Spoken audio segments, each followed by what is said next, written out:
वासु और कबीले के सरदार अपने साथियों को लेकर उस कमरे से बाहर चले जाते हैं। जब तक शिवांश और अर्जुन कमरे से बाहर निकलने की कोशिश करते हैं, तब तक शायद कोई दरवाजा बाहर से बंद कर देता है। अब वो लोग उसी कमरे के अंदर कैद हो जाते हैं। ये देखकर तो अर्जुन की जान सूख गई थी कि अब वो लोग इसी कमरे के अंदर कैद हो गए हैं। वो शिवांश से कहता है, बड़े भाई, हमारा प्लान तो चौपट हो गया। हम कमरे के अंदर कैद हो गए हैं। अब हम यहां से बाहर कैसे निकलेंगे? और अगर दोबारा वासु या फिर कबीले का सरदार इसके अंदर आएगा तो वो हमें पकड़ लेगा और वो हमारी जान ले लेंगे। मैं अपने कबीले को नहीं बचा पाऊंगा।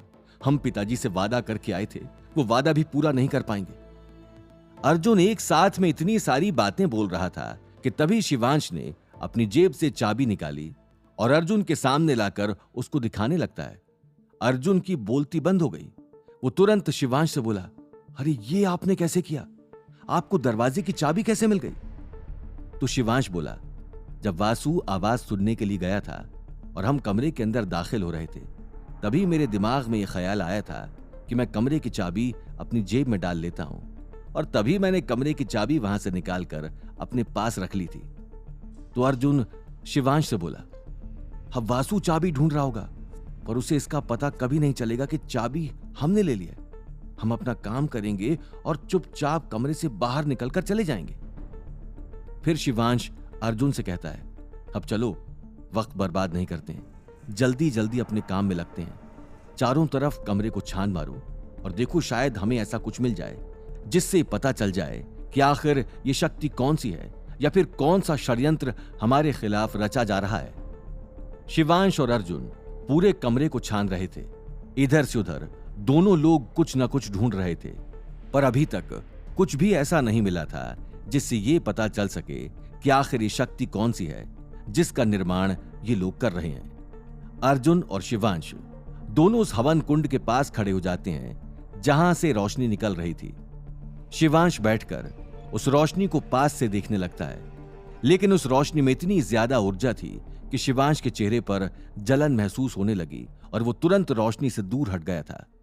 अर्जुन शिवांश से कहता है, ये बहुत अजीब और शक्तिशाली है। फिर शिवांश अर्जुन से कहने लगा, मुझे समझ नहीं आ रहा ये शक्ति किस तरीके की है और इसका निर्माण उन लोगों ने किया कैसे, पर हमें जल्द से जल्द इसका पता लगाना होगा कि इसे हम बंद कैसे कर सकते हैं और इसका नाश कैसे कर सकते हैं, वरना हमारे लिए बहुत ज्यादा बड़ा खतरा हो जाएगा।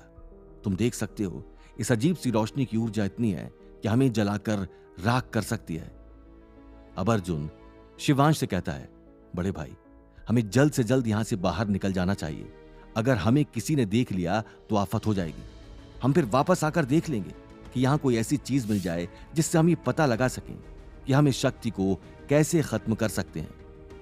फिर शिवांश अर्जुन से कहता है, ठीक है, हमें चलना चाहिए।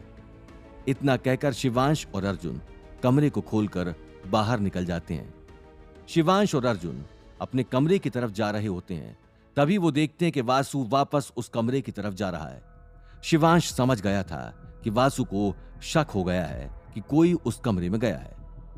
अब तो शिवांश और अर्जुन एक दूसरे को देखकर ऐसे मुस्कुराए जैसे आज मानो उन्होंने पता नहीं कितनी बड़ी जंग जीत ली हो, और फौरन अपने कमरे में आकर आपस में बात करने लगे। अगर हमें थोड़ी देर और हो जाती तो आज हम वासु के हाथों पकड़े जाते।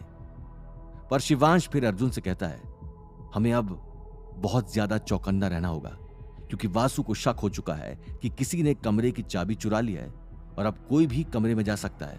तो हो सकता है कि वो यहां पर पहरा बढ़ा दे। फिर शिवांश को याद आता है कि सार्थक, अर्जुन और आकृति अभी भी इन लोगों का इंतजार कर रहे हैं। वो तुरंत अर्जुन से कहता है, तुम जाओ और उन लोगों को बुलाकर यहीं कमरे में ले आओ। फिर अर्जुन भागकर इन तीनों को कमरे में ले आता है। शिवांश आकृति से कहता है, अब तुम्हें अपने कमरे में जाना चाहिए, रात बहुत हो गई है और वैसे भी तुमने मेरी बहुत मदद की है। आकृति को यह बात बहुत अजीब लगी कि अभी तो शिवांश ने उसे यहां बुलाया, और जब उसका काम हो गया तो वो आकृति को इस तरीके से जाने के लिए क्यों कह रहा है। अब आकृति को बात समझ आई कि कुछ ऐसा है जो शिवांश आकृति से छुपा रहा है। आकृति शिवांश से उस वक्त कुछ पूछ नहीं सकती थी, इसलिए वो चुपचाप कमरे के बाहर चली गई। शिवांश भी तुरंत दरवाजा बंद करके अंदर आ गया। अब आयुष और सार्थक उत्सुकता से शिवांश से पूछने लगे कि आपको उस कमरे के अंदर कुछ मिला? तो अर्जुन मायूस होकर कहता है, नहीं, हमें कुछ भी ऐसा नहीं मिला जिससे हम उस शक्ति को नष्ट कर सकें, पर हमें यह पता चल गया है कि वो शक्ति बहुत ज्यादा शक्तिशाली है और उससे हमारा पूरा कबीला जलकर भस्म हो सकता है। इसलिए मेरे पिताजी को शायद दिव्य जल की जरूरत थी, क्योंकि उन्हें इस बात का अंदाजा हो चुका था कि कोई बहुत बड़ी अनहोनी होने वाली है, और वो अनहोनी शायद यही थी। वो पूरी रात शिवांश, अर्जुन, आयुष और सार्थक ने जागते जागते बिता दी, सिर्फ यही सोचने में कि आखिरकार उस भयानक शक्ति को कैसे खत्म कर सकते हैं। अगली सुबह होते ही कबीले में अजीब सा शोर शराबा था। किसी को कुछ समझ नहीं आ रहा था कि आखिर कबीले में क्या हो रहा है। हर तरफ अफरा तफरी मची थी। शिवांश और उसके दोस्त कमरे से बाहर निकलते हैं और वो कबीले में इस तरह की अफरा तफरी देखते हैं तो उन्हें समझ नहीं आया कि आखिर यहां चल क्या रहा है। तभी कबीले के सिपाही हर किसी के कमरे की तलाशी ले रहे थे और सबको सभागार में इकट्ठा होने के आदेश दिए जा रहे थे। सारे लोग धीरे धीरे सभागार में जाकर इकट्ठे हो गए। कबीले का सरदार बीच में बैठा था और वो उस वक्त बहुत ज्यादा गुस्से में लग रहा था। जब उसने देखा कि सारे कबीले के लोग सभा घर में आ चुके हैं तो वो चिल्लाकर बोला, सब शांत हो जाओ, मैं अभी बताता हूं कि तुम सबको यहां क्यों बुलाया गया है। फिर सरदार अपनी कुर्सी से खड़ा होकर कहता है, हमारे कबीले में चोरी हुई है। यह सुनकर तो सब बिल्कुल हैरान रह जाते हैं। आकृति शिवांश का चेहरा देख रही थी। वो अभी भी शिवांश के रात के अजीब से व्यवहार के लिए उससे नाराज थी। भीड़ में खड़े कुछ लोग सरदार से पूछते हैं, किस चीज की चोरी हुई है, क्या आप बता सकते हैं? तो सरदार कहता है, हमारे यहां पर एक बहुत रहस्यमयी कमरा है। उस कमरे की चाबी को किसी ने चुरा लिया है। अब यहां खड़े हर किसी इंसान की तलाशी ली जाएगी, और अगर वो चाबी तुम में से किसी के पास निकल आई तो सोच लेना यह आज तुम्हारा शायद इस दुनिया में आखिरी दिन होगा। मैं उस इंसान को इतनी दर्दनाक मौत दूंगा कि उसकी 7 पुश्तें तक याद रखेंगी। जब आयुष, अर्जुन, शिवांश और सार्थक के कानों में यह बात पड़ती है तो उनके पैरों तले जमीन खिसक जाती है। उनके चेहरों पे पसीना आने लगता है। सब एक दूसरे के चेहरों को देखने लगे, लेकिन शिवांश को थोड़ी सी तसल्ली थी, क्योंकि उसने चाबी ऐसी जगह छुपाई थी जो किसी को भी नहीं पता था और ना ही किसी को वो चाबी मिल सकती थी। अब एक एक करके सभागार में खड़े हर इंसान की तलाशी ले ली गई। यहां तक कि शिवांश, आयुष, सार्थक और अर्जुन की तलाशी भी ले ली गई। इसके बाद सिपाहियों ने सरदार को बताया कि यहां मौजूद इतने सारे लोगों में से चाबी किसी के पास नहीं मिली है। यह देखकर तो सरदार माथा पीटकर फिर से अपनी कुर्सी पर बैठ गया। तभी सभागार में एक आदमी मुखौटा लगाकर आया था। आकृति और शिवांश समझ गए थे कि यह आदमी कोई और नहीं, वासु ही है। वो तुरंत आकर सरदार के सामने खड़ा होकर अपना चेहरा खोल देता है और सबको बताता है, मैं इस कबीले का उत्तराधिकारी हूं और इस कबीले के सरदार का बेटा हूं। हां, मुझे मालूम है कि आप लोगों को ये सुनकर बहुत ज्यादा हैरानी हो रही होगी। आप लोगों में से किसी को भी इस बारे में नहीं पता था कि कबीले के सरदार का कोई बेटा भी है। जी हां, मैं ही इस कबीले के सरदार का बेटा हूं। मैं इतने सालों में अपने किसी काम में बहुत ज्यादा मसरूफ था, इसी वजह से मैं आप लोगों के सामने नहीं आ पाया। पर आज मैं आपके सामने आकर यह साझा करना चाहता हूं कि इस कबीले की बागडोर अब मेरे हाथों में है। मेरे पिताजी बूढ़े हो चुके हैं और वो बहुत जल्द इस कबीले का सरदार मुझे बना देंगे। इसलिए मेरा आप लोगों से मुलाकात करना जरूरी था। पिछली रात मेरी एक बहुत कीमती चाबी खो गई है और मैं चाहता हूं वो जिस किसी के भी पास है वो मुझे लौटा दे। तो सभा में से कई सारे लोग बोलने लगे, नहीं, ये चाबी किसी के पास नहीं है, आप लोग हमारी तलाशी पहले ही ले चुके हो। यह सुनकर वासु आदेश देता है कि अब एक एक करके सभी लोग इस सभा घर को खाली कर दें।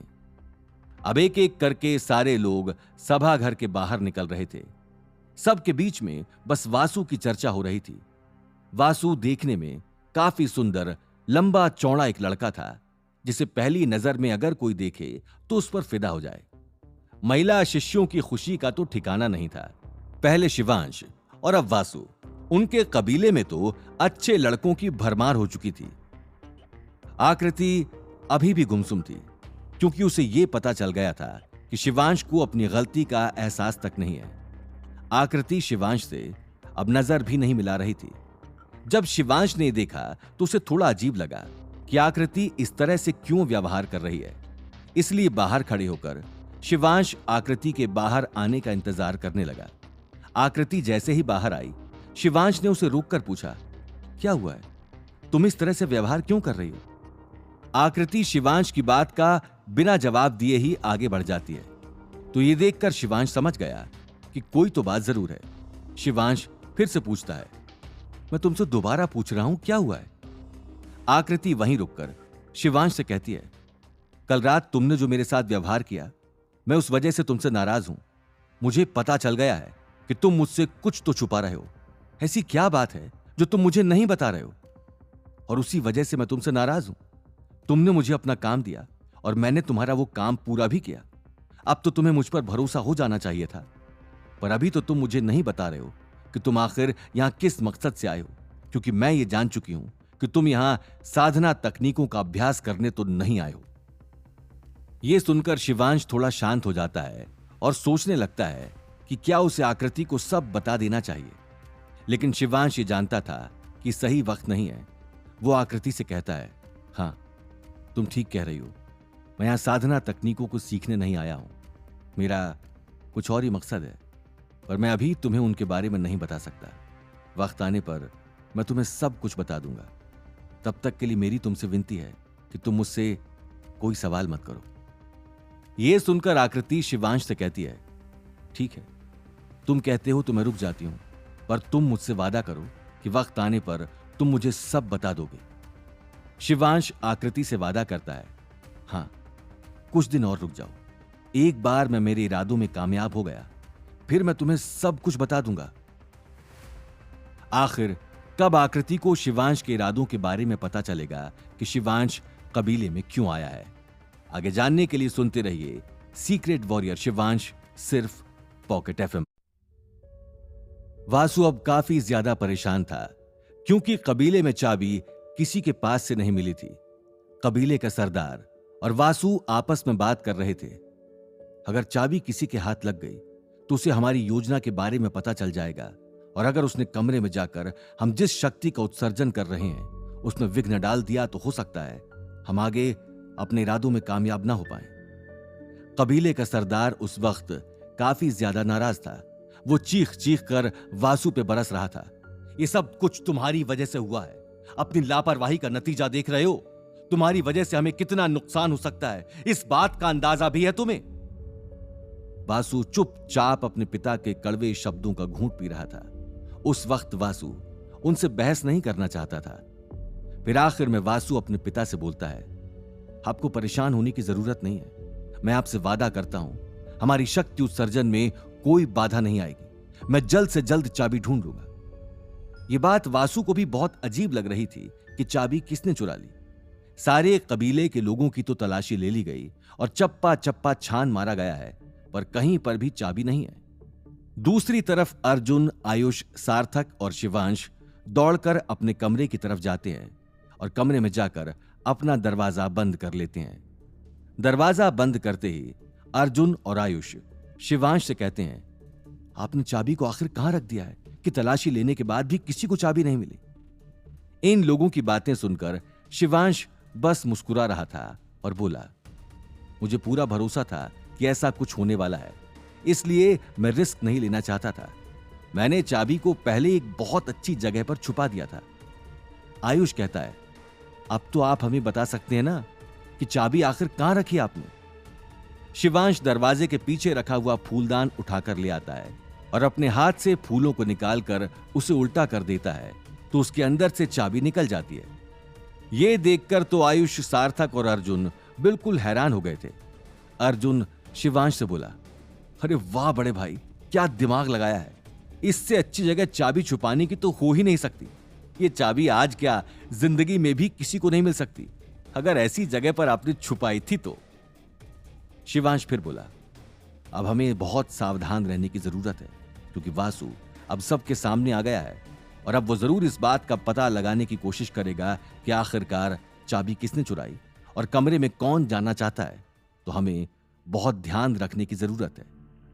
वासु पूरे कबीले में परेशान होकर इधर से उधर घूम रहा था।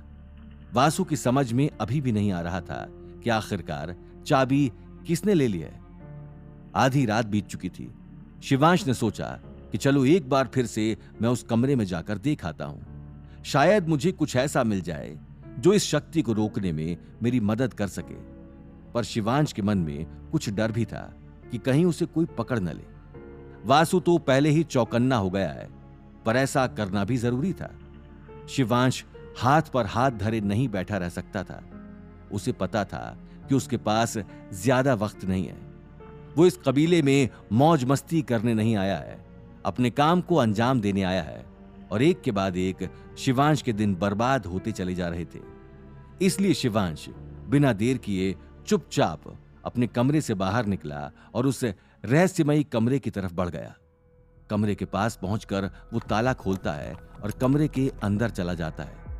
अंदर जाकर शिवांश ने देखा वो अजीब सी रोशनी अभी भी हवन कुंड से निकल रही थी, पर आज बहुत ज्यादा थी और उसमें ऊर्जा भी काफी ज्यादा निकल रही थी। हवन कुंड के पास जाकर उसने उस जगह को पूरी तरह से देखा। तभी शिवांश को अचानक से जमीन पर रखी हुई किताब दिखाई पड़ी। शिवांश तुरंत किताब को उठाकर उसके पन्ने पलटने लगा। हालांकि शिवांश को बहुत ज्यादा समझ में तो नहीं आ रहा था कि यह किताब किस चीज के बारे में है। फिर भी शिवांश पन्ने पलट कर देख रहा था, क्योंकि शिवांश ये जानता था कि अगर ये किताब यहां पर है तो जरूर इसका कोई ना कोई बहुत महत्वपूर्ण काम है, वरना इस कमरे में कोई किताब ऐसे ही फालतू तो नहीं पड़ी होगी। शिवांश किताब के पन्ने पलट रहा था, तभी उसे किताब के बीच में एक चित्र दिखाई दिया। वो चित्र हूबहू वैसा ही था जैसा उस कमरे में हवन कुंड से रोशनी निकल रही थी। शिवांश समझ गया कि वासु और उसके पिता यानी इस कबीले के सरदार ये जिस किसी भी शक्ति का उत्सर्जन कर रहे हैं, उसकी विद्या उन्होंने इस किताब से ही ली है। इस किताब की मदद से ही वो लोग नागवंश कबीले के खिलाफ षड्यंत्र रच रहे हैं। शिवांश किताब को पलटकर चारों तरफ से देखने लगा। अब कहीं ना कहीं इस किताब में इस शक्ति को काटने का भी कोई ना कोई तोड़ तो दिया ही होगा। वहीं दूसरी तरफ वासु को अपने कमरे में नींद नहीं आ रही थी। उसे अंदर से ऐसा आभास हो रहा था जैसे कोई कमरे में गया हुआ है।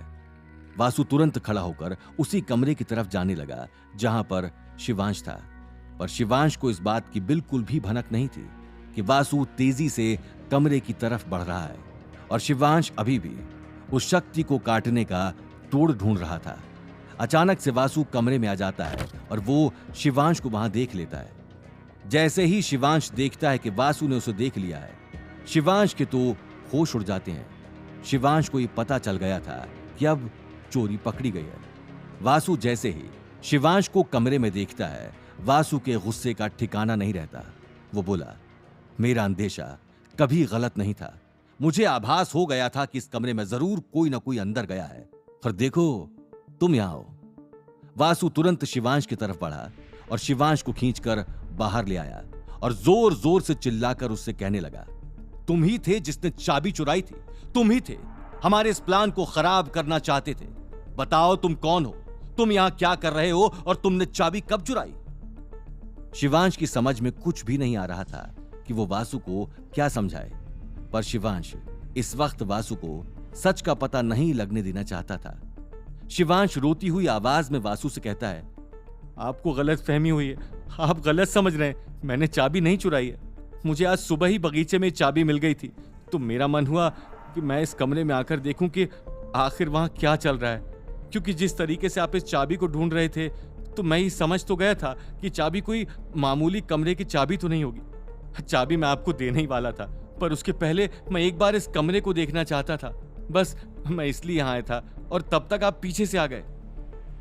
हालांकि वासु को शिवांश की बात पर बिल्कुल भी भरोसा नहीं हुआ, तो वो शिवांश से बोला, तुम मुझे पागल समझते हो क्या? तुम मुझे कुछ भी बताओगे और मैं मान जाऊंगा?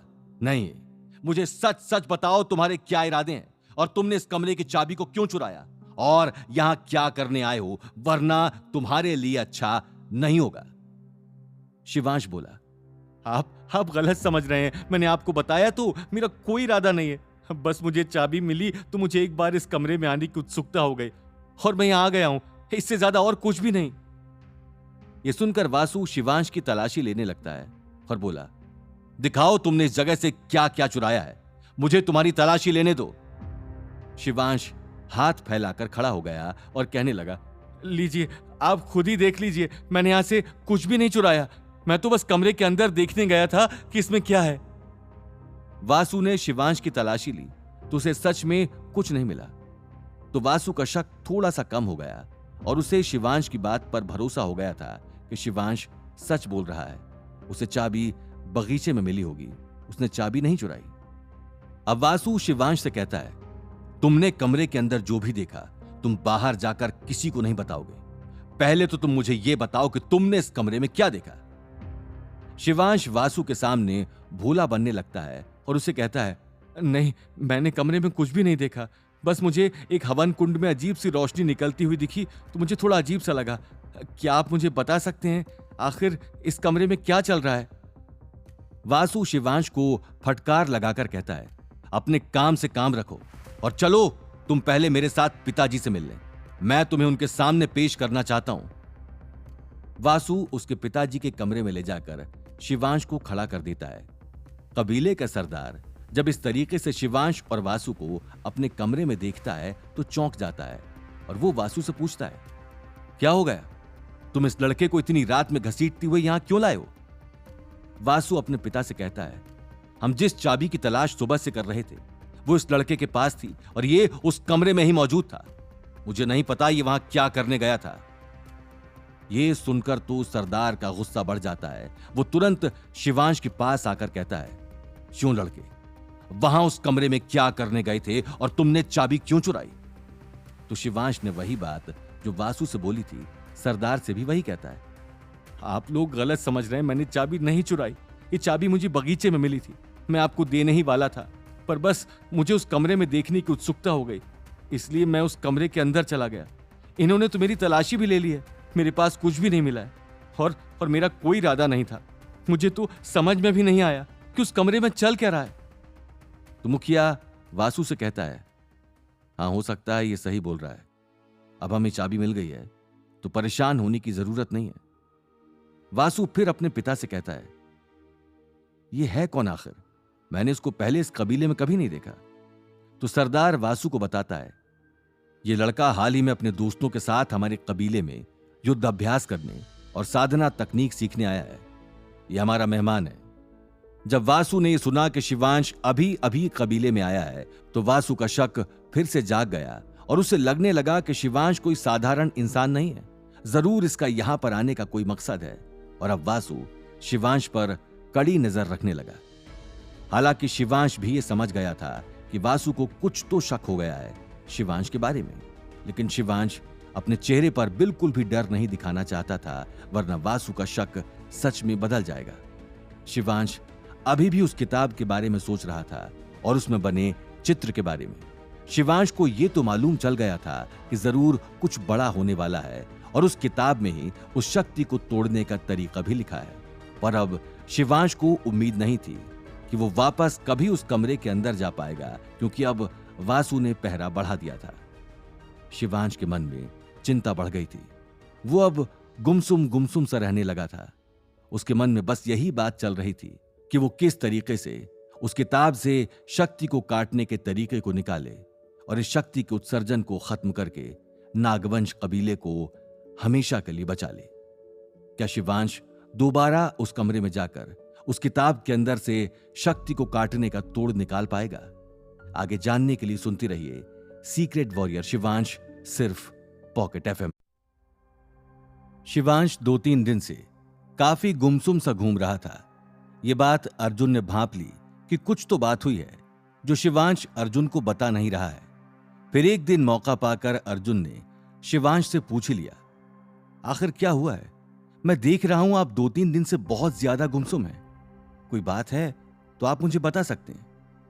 शिवांश ने अर्जुन को अभी तक यह नहीं बताया था कि उस दिन कमरे में वासु ने शिवांश को पकड़ लिया था, क्योंकि अगर शिवांश अर्जुन को यह बात बता देता तो अर्जुन बहुत ज्यादा परेशान हो जाता। अर्जुन के लाख पूछने पर शिवांश ने बताया कि उस दिन जब शिवांश कमरे के अंदर गया था तो वासु ने उसे पकड़ लिया था और अब वासु को शिवांश के ऊपर शक हो गया है। यह सुनकर तो अर्जुन थोड़ा परेशान हो गया और शिवांश से पूछा, आप ठीक तो हैं? आपको कोई नुकसान तो नहीं हुआ?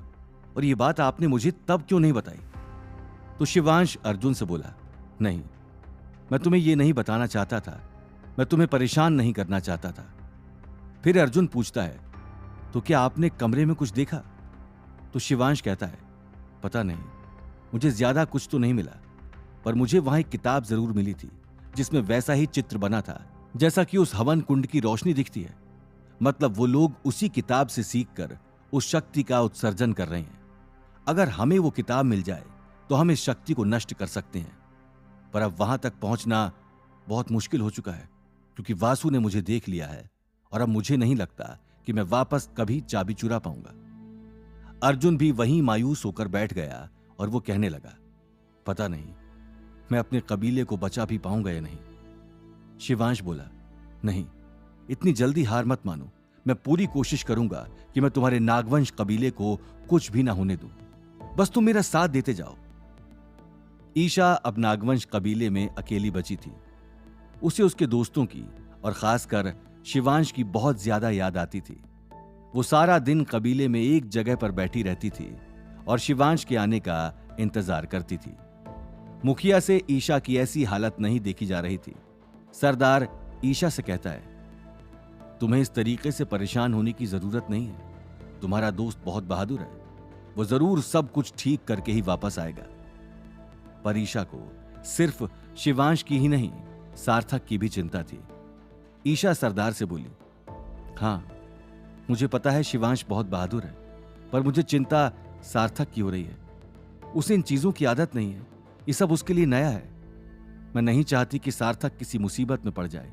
मैं पिताजी को वादा करके आई हूं कि मैं उसका पूरा ध्यान रखूंगी। यह सुनकर सरदार ईशा को समझाता है, हां, मैं भी यही कह रहा हूं कि सार्थक शिवांश के साथ है तो तुम्हें चिंता करने की जरूरत नहीं है, और पहले भी शिवांश ने सार्थक की जान बचाई है, इसलिए तुम आंख बंद करके भरोसा कर सकती हो शिवांश पर। इतना कहकर सरदार वहां से उठकर चला गया। ईशा अभी भी शिवांश और सार्थक के इंतजार में वहां बैठी थी।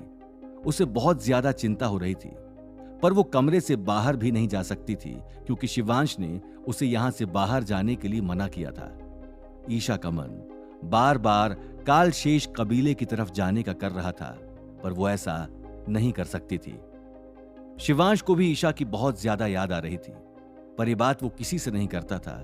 पर अंदर ही अंदर वो ईशा के लिए बहुत ज्यादा परेशान था। तकरीबन 1 हफ्ता होने को आया था जब से शिवांश ने ईशा को नहीं देखा था और ना ही उसकी कोई खबर थी। लेकिन शिवांश को इतना पता था कि ईशा नागवंश कबीले में है और वहां पर यहां से ज्यादा सुरक्षित है। यही सोचकर शिवांश अपने दिल को तसल्ली दे रहा था। वहीं दूसरी तरफ आकृति के मन में शिवांश के प्रति प्रेम जन्म लेने लगा था। वो शिवांश को बहुत ज्यादा पसंद करने लगी थी। जब भी शिवांश बगीचे में होता था, आकृति पीछे छुपकर उसको देखती थी। आकृति शिवांश को अपने दिल की बात बताना तो चाहती थी, पर उसे हिम्मत नहीं हो रही थी, कहीं शिवांश मना न कर दे। बस इसी वजह से वो शिवांश से अपने दिल की बात नहीं कह पा रही थी।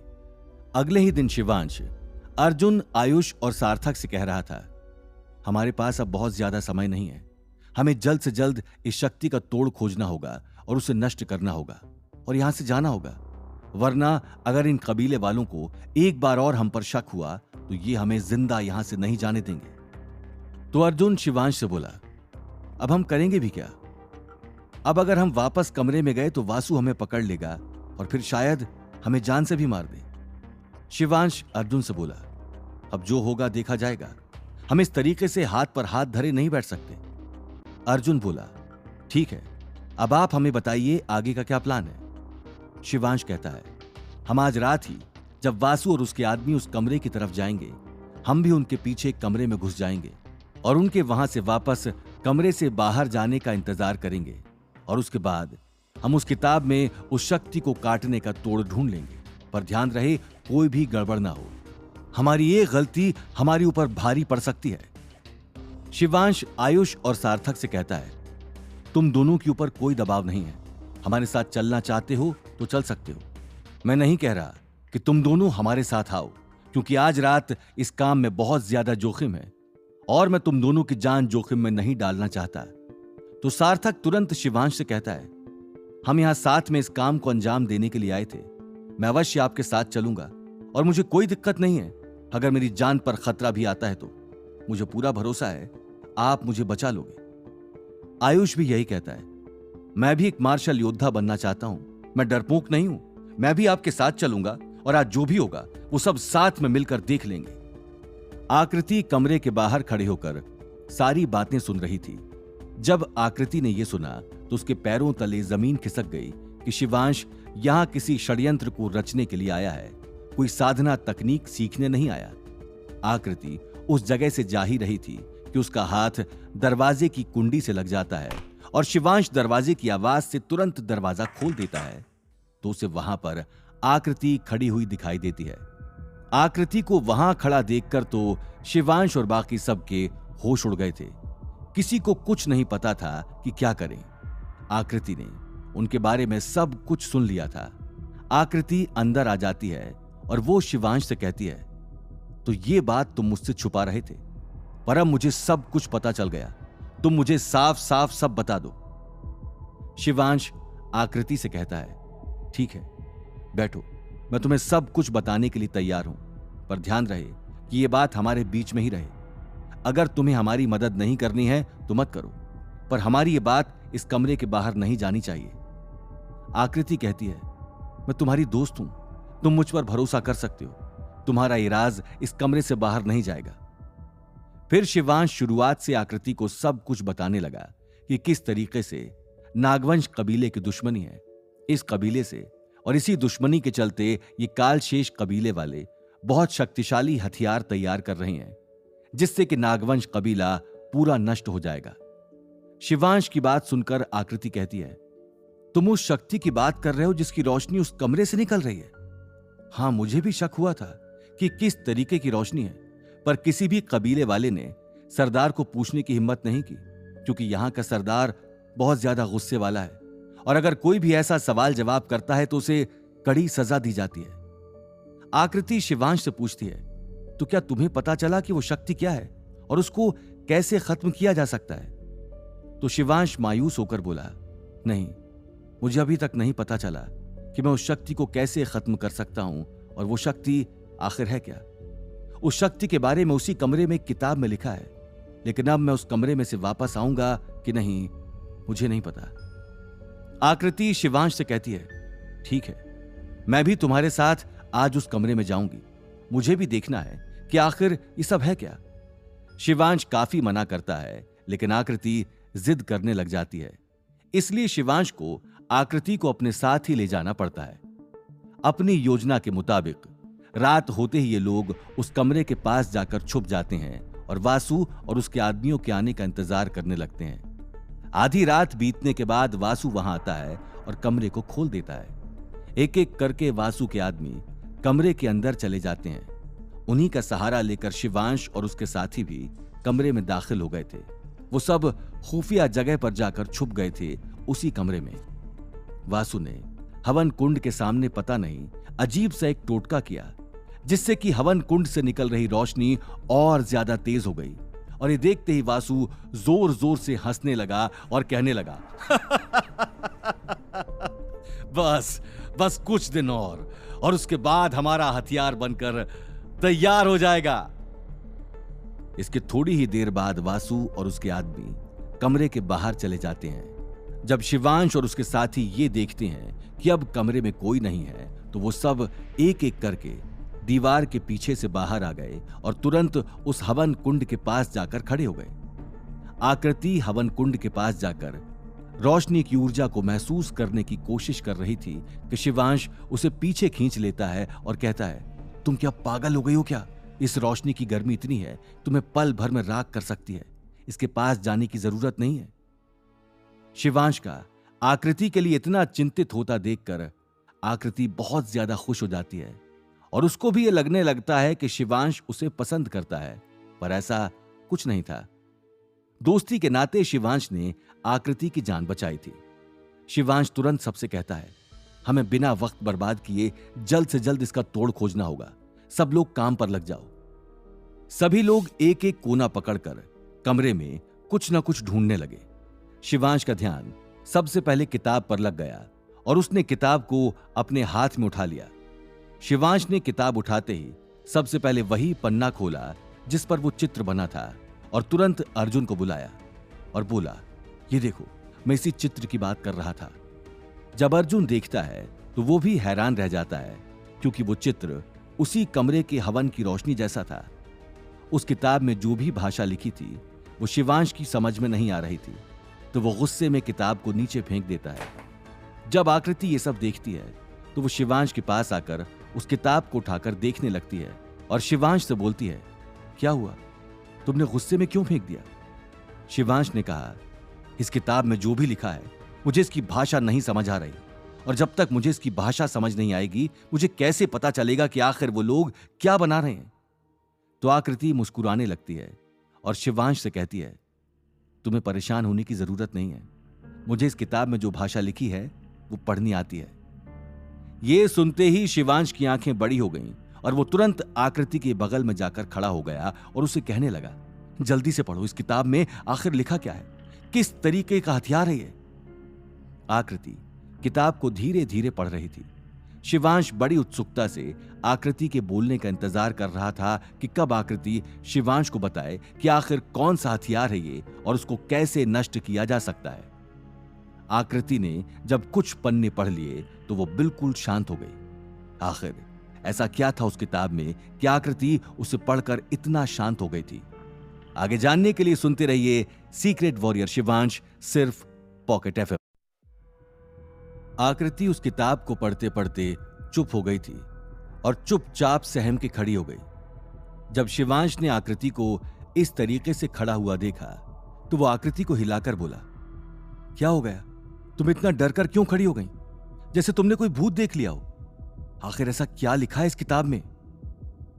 आकृति शिवांश से बोली, अगर तुम्हें भी पता चलेगा ना कि इसमें क्या लिखा है तो तुम्हारे भी होश उड़ जाएंगे। शिवांश बोला, मुझे जल्दी बताओ कि आखिर क्या है इस किताब में।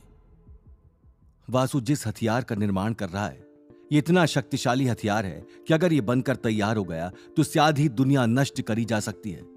अगर नागवंश कबीले वालों पर इसका वार हुआ तो उनका पूरा कबीला नष्ट हो जाएगा। अगर ये हथियार एक बार बनकर तैयार हो गया तो फिर इसकी तबाही से बच पाना मुश्किल है।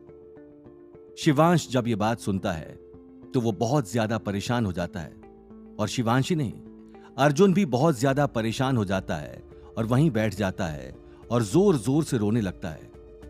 हम मेरे कबीले का अंत निकट है, मैं मेरे पिताजी को किया हुआ वादा पूरा नहीं कर पाऊंगा। अगर वासु इस हथियार के दम पर मेरा कबीला बर्बाद करेगा तो हम में से कोई भी नहीं बचेगा। अर्जुन को इस तरीके से रोता हुआ देखकर आकृति और शिवांश दौड़कर उसके पास आते हैं और उसे कहते हैं, इतनी जल्दी हिम्मत मत हारो, हम साथ मिलकर कुछ ना कुछ हल निकाल लेंगे, तुम ऐसे परेशान मत हो।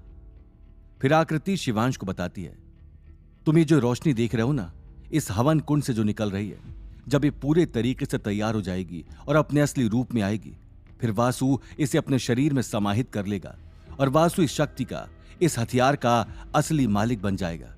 इसके बाद वासु जब चाहे किसी भी चीज को नष्ट कर सकता है इस शक्ति के दम पर।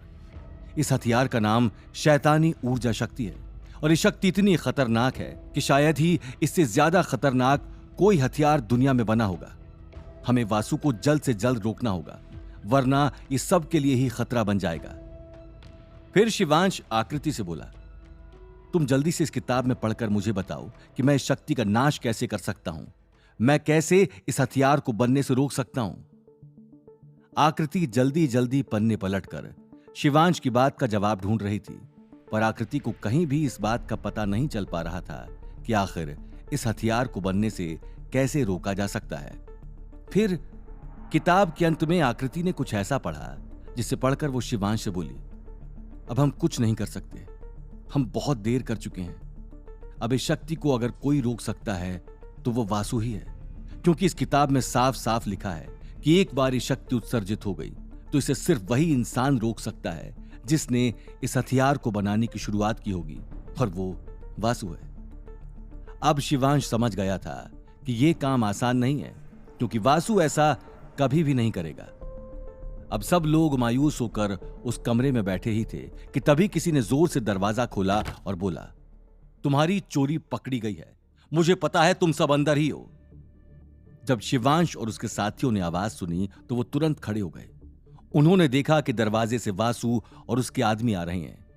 कबीले के आदमी ने अंदर आते ही तुरंत शिवांश, सार्थक, आयुष, अर्जुन और आकृति को बंदी बना लिया। इस बार वासु ने शिवांश की कोई बात नहीं सुनी और उसे जाकर के काल कोठरी में डलवा दिया। शिवांश के साथ साथ अब उसके सारे दोस्त भी काल कोठरी में पड़े थे। सबके मन में डर का माहौल था। किसी को भी नहीं पता था कि आखिर आगे अब क्या होने वाला है। सुबह होते ही शिवांश और उसके साथियों को काल कोठरी से निकालकर सभागार में पेश कर दिया गया। सरदार के सामने उस वक्त सभागार में कबीले का एक एक इंसान मौजूद था। सब बड़ी उत्सुकता के साथ इन लोगों को देख रहे थे। इन सब के दोनों हाथ बंधे थे और उनके चेहरों पर कपड़ा ढक दिया गया था। फिर सरदार ने आदेश दिया, इनके चेहरे से कपड़ा हटा दिया जाए। कपड़ा हटाते ही शिवांश और उसके साथियों ने देखा कि इन्हें इतनी भीड़ ने घेर रखा है तो सबसे पहले तो आकृति की आंखों से आंसू बहने लगे। वो समझ गई थी कि ये शायद उसकी जिंदगी का आखिरी दिन होगा। सरदार अब अपनी गद्दी से नीचे उतरकर इन लोगों के सामने आ जाता है और वो शिवांश की गर्दन पकड़कर कहता है, दूसरी बार मैंने तुम पर भरोसा करके बहुत बड़ी गलती कर दी। सब लोग मुझसे कह रहे थे कि ये लड़का घुसपैठिया है, इस पर भरोसा मत करो, पर मैंने तुम पर भरोसा किया और तुमने मेरे साथ विश्वासघात किया। अब तुम देखो मैं तुम्हारा और तुम्हारे दोस्तों का क्या हाल करता हूं। तुमने हमसे पंगा लेकर बहुत बड़ी गलती कर दी है। अभी भी वक्त है, अपनी असली पहचान बता दो, वरना हम तो पता लगा ही लेंगे। शिवांश अभी भी चुप था, क्योंकि उसे पता था कि अब अगर उसने अपनी असली पहचान बता दी तो फिर बचने का कोई मौका नहीं मिलेगा। इसलिए शिवांश ने चुप रहना ही ठीक समझा। जब काफी देर तक शिवांश ने कोई जवाब नहीं दिया तो वासु ने नीचे आकर शिवांश पर हमला कर दिया। यह देखकर अर्जुन काफी ज्यादा गुस्से से तिलमिला गया और वो आगे आकर वासु पर झपट पड़ा। वासु के साथ हाथापाई में अर्जुन के कपड़े फट गए थे, जिसने अर्जुन के हाथ का बना टैटू सबकी आंखों के सामने ला दिया था। अब जब अर्जुन के हाथ का बना टैटू सब ने देखा तो सब समझ गए कि अर्जुन नागवंश कबीले का सदस्य है। यह देखकर तो सरदार के होश उड़ गए थे। वो तुरंत अर्जुन के पास आकर बोला, तो तुम लोग नागवंश कबीले के सदस्य हो? इतने दिनों से तुम हमारे बीच में हमारे आदमी बनकर रह रहे थे। नागवंश कबीले वालों की इतनी हिम्मत कब से हो गई कि मौत उनके सामने खड़ी है, और अभी भी अपनी हरकतों से बाज नहीं आ रहे हैं ये लोग। बताओ तुम यहां क्या करने आए थे आखिर?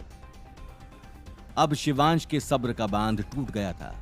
वो तुरंत सरदार से बोला, हां, हम सब नागवंश कबीले के सदस्य हैं, और तुम यहां जो हथियार शैतानी ऊर्जा शक्ति का निर्माण कर रहे हो उसको नष्ट करने आए थे। हमने अपनी पहाड़ी से देख लिया था कि तुम्हारे कबीले से कोई अजीब सी रोशनी का उत्सर्जन हो रहा है, तो हमें हमारे सरदार ने बताया कि तुम उनके खिलाफ कोई षड्यंत्र रच रहे हो। बस वही षड्यंत्र जानने के लिए हम यहां आए थे। यह सुनकर वासु और उसके पिता यानी कालशेष कबीले का सरदार जोर जोर से हंसने लगा और कहने लगा, तो तुम्हें क्या लगता है अब तुम इस हथियार को बनने से रोक सकते हो? नहीं, अब तो यह हथियार अपने चरम पर है। बस कुछ ही समय और फिर यह हथियार बनकर तैयार हो जाएगा और तुम और तुम्हारा पूरा नागवंश कबीला नष्ट हो जाएगा। यह मेरे बचपन का सपना था, आज जाकर मेरा बेटा यह सपना पूरा करेगा।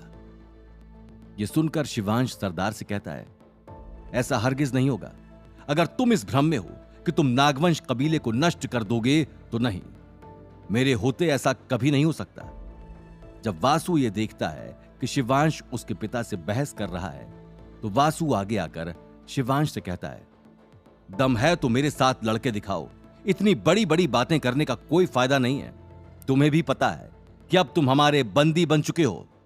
शिवांश वासु से कहता है, मेरे हाथ बंधे हैं, एक बार मेरे हाथों को खुल जाने दो, उसके बाद पता चल जाएगा कि कौन कितना शक्तिशाली है। वासु को ऐसा लगा जैसे शिवांश उसको ललकार रहा है। वासु तुरंत अपने आदमियों को आदेश देकर शिवांश और उसके साथियों के हाथ पैर खुलवा देता है। फिर शिवांश से कहता है, आओ आओ अब मैदान में। बहुत घमंड है ना तुम्हें तुम्हारी ताकत पर, अब मुझसे लड़कर दिखाओ। शिवांश का गुस्सा इस वक्त इतना ज्यादा था कि वो बिना सोचे समझे युद्ध भूमि में उतर गया। उसने एक बार भी ये जानने की कोशिश नहीं की कि वासु कितना शक्तिशाली है और वो किस लेवल का मार्शल योद्धा है। वासु और शिवांश बिल्कुल आमने सामने खड़े थे और पूरा कबीला बहुत उत्सुकता से इन दोनों को देख रहा था। सार्थक, आयुष, अर्जुन और आकृति की तो जान पर बनाई थी। उन्हें शिवांश की चिंता हो रही थी। आकृति तो ये बात जानती थी कि वासु एक बहुत अच्छा योद्धा है, लेकिन यह बात बाकी किसी को भी नहीं पता थी। अब वासु बिना समय गंवाए तुरंत शिवांश की तरफ बढ़ा और उसने शिवांश के पेट पर एक जोरदार मुक्का मार दिया। वासु का मुक्का इतना जोरदार था कि शिवांश तुरंत जमीन पर जाकर गिर गया। यह देखकर तो शिवांश समझ गया था कि नहीं, वासु में ताकत तो है। शिवांश ने भी अब वासु पर हमला कर दिया था। काफी देर तक इन लोगों के बीच ऐसे ही हाथापाई चलती रही।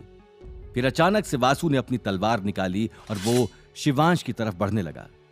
शिवांश ने जब ये देखा कि वासु तलवार लेकर आ रहा है तो शिवांश समझ गया कि उसे भी अब अपने हथियार निकालने की जरूरत है।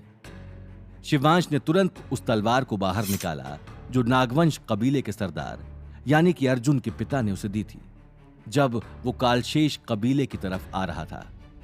जब वासु ये देखता है तो कहता है, ओ तो तुम अपना हथियार भी साथ लाए हो। चलो अच्छी बात है, मुझे निहत्थों से लड़ने का वैसे भी कोई शौक नहीं है। जैसे ही वासु और शिवांश की तलवार आपस में टकराई, पूरे कबीले में एक अजीब सी बिजली दौड़ गई थी। शिवांश को हालांकि सरदार की दी हुई तलवार की शक्ति का अंदाजा नहीं था, पर अब वो समझ गया था कि ये तलवार मामूली तो नहीं है। शिवांश लगातार वासु के वार से बचता जा रहा था और ये बात वासु को बहुत ज्यादा गुस्सा दिला रही थी। एक के बाद एक शिवांश वासु पर हमला करने लगा और थोड़ी देर के बाद शिवांश ने अपनी तलवार से वासु की तलवार को जमीन पर गिरा दिया। जब शिवांश ने वासु की तलवार को जमीन पर गिरा दिया तो वासु के गुस्से का ठिकाना नहीं रहा। अब वासु के सर पर खून सवार हो गया था कि आज वो शिवांश की जान ले लेगा और शिवांश भी ये समझ गया था कि अब वासु से मुकाबला आसान नहीं होगा। वासु ने फिर से एक बार अपनी तलवार उठाई और शिवांश की तरफ बढ़ गया। इस बार वासु को देखकर ऐसा लग रहा था कि वो शिवांश का सर उसके धड़ से अलग कर देगा। वासु जैसे ही शिवांश के पास पहुंचा, उसने शिवांश के शरीर से अपनी तलवार लगाई और उसे खींच दिया। इस वजह से शिवांश थोड़ा सा जख्मी हो गया और उसके हाथ से खून निकलने लगा। ये देखकर वासु शिवांश से बोला, बस निकल गई सारी हवा।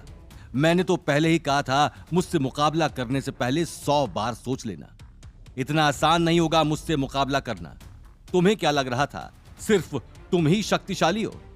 अभी तो तुमने मेरी असली ताकत देखी ही नहीं है। शिवांश का ध्यान उसके हाथ से निकल रहे खून पर था। उसे वासु की कोई बात न सुनाई पड़ रही थी न समझ आ रही थी। वो बस इतना जानता था कि इस वक्त उसके हाथ से खून बह रहा है और उसे जल्द से जल्द उसे रोकने की जरूरत है। जब आकृति ने यह देखा कि शिवांश के हाथ से खून बह रहा है तो वो दौड़ी दौड़ी शिवांश के पास आई और उसने अपने कपड़े से थोड़ा सा टुकड़ा काटकर शिवांश के हाथ पर बांध दिया। आकृति ने इस वक्त शिवांश के लिए जो भी किया था वो शिवांश को बहुत अजीब लगा था। यह देखकर शिवांश को ईशा की याद आ गई थी। आकृति तुरंत शिवांश से बोली, तुम वासु से नहीं जीत पाओगे। तुम नहीं जानते कि वासु कितना बड़ा योद्धा है। उसने इतने सालों से अपना चेहरा यहां कबीले में क्यों नहीं दिखाया? क्योंकि वो छुपकर अभ्यास कर रहा था एक मार्शल योद्धा बनने का, और अभी तक हम लोगों में से किसी को उसकी शक्तियों का अंदाजा भी नहीं है। इसलिए मैं तुमसे कहूंगी कि सावधान रहकर मुकाबला करना और बिल्कुल भी घबराने की जरूरत नहीं है। तुम्हारे दोस्त अभी भी तुम्हारे साथ खड़े हैं। अगर तुम्हें जरूरत होगी तो हम सब आगे आकर तुम्हारी मदद करेंगे। आकृति की बातें सुनकर शिवांश को थोड़ी हिम्मत मिल गई थी। क्या शिवांश वासु से हार जाएगा या फिर उसकी इस लड़ाई में जीत होगी? आगे जानने के लिए सुनते रहिए सीक्रेट वॉरियर शिवांश, सिर्फ पॉकेट एफएम पर। काफी समय बीत चुका था वासु और शिवांश को आपस में लड़ते लड़ते, लेकिन अभी तक लड़ाई का कोई भी अंत नहीं आया था। कभी वासु शिवांश पर भारी हो रहा था तो कभी शिवांश वासु पर। कोई देखकर यह नहीं कह सकता था कि दोनों भी एक दूसरे से कम हैं। पर अब एक मोड़ ऐसा आ गया था कि वासु बिल्कुल भी नहीं रुकना चाहता था। अब पता नहीं उसने कौन सी जादुई ताकत का इस्तेमाल किया। वासु ने अपनी आंखें बंद की और अपने हाथों की मदद से शिवांश के आसपास एक अजीब सी काली रोशनी बना दी, जिस काली रोशनी ने शिवांश को पूरे तरीके से घेर लिया था। शिवांश समझ गया था कि वासु अपनी ऊर्जा शक्ति का इस्तेमाल कर रहा है, लेकिन वासु की ऊर्जा शक्ति इतनी तीव्र थी कि उसने तुरंत शिवांश को जमीन पर गिरा दिया। शिवांश की सिर्फ आंखें चल रही थी और दिमाग चल रहा था, बाकी पूरा शरीर शिवांश का वासु की ऊर्जा शक्ति ने जकड़ लिया था। थोड़ी देर के बाद शिवांश को ऐसा लगने लगा कि उसका दम घुट जाएगा। शिवांश को समझ नहीं आया कि वो इस वक्त ऐसा क्या करे कि वो वासु की जीवन शक्ति ऊर्जा को अपने शरीर से निकालकर उससे मुकाबला कर सके। फिर शिवांश ने सिस्टम से पूछा, क्या ऐसा कोई हथियार या फिर ऐसी कोई साधना तकनीक है जिसकी मदद से मैं ये लड़ाई जीत सकता हूं और वासु की ऊर्जा शक्ति से खुद को बचा सकता हूं? सिस्टम ने कहा, हां। और इस बार तो शिवांश के पास पॉइंट भी थे। उसके पास कुछ पॉइंट्स पड़े थे जिनकी मदद से वो सिस्टम से एक नई शक्ति ले सकता था। सिस्टम ने तुरंत शिवांश के शरीर में एक नई शक्ति को एक्टिवेट कर दिया। जैसे ही वो शक्ति एक्टिवेट हुई, वासु की जीवन शक्ति ऊर्जा अपने आप धीरे धीरे गायब हो गई। जब वासु ने यह देखा कि शिवांश के शरीर के आसपास से ऊर्जा अपने आप गायब हो गई है, तो वासु को कुछ समझ नहीं आया कि क्या चल रहा है आखिर। वासु बहुत ज्यादा आश्चर्यचकित हो गया था। वासु ने आज तक किसी के ऊपर भी अपनी ऊर्जा शक्ति का इस्तेमाल किया है तो उस व्यक्ति ने अपने प्राण त्याग दिए थे, लेकिन शिवांश वासु की ऊर्जा शक्ति खत्म करके पैरों पे खड़ा हो गया। अभी अभी सिस्टम से प्राप्त हुई शक्ति का नाम कौशल युद्ध हथियार था।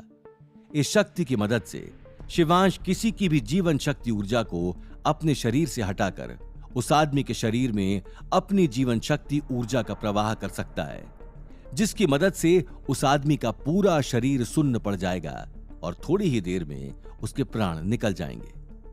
अभी शिवांश ने अपने इसी युद्ध कौशल हथियार का इस्तेमाल करके वासु के शरीर के आसपास अपनी ऊर्जा शक्ति का घेरा बना दिया था। थोड़ी देर में वासु को अपने शरीर के आसपास एक अजीब सी जकड़न महसूस हुई।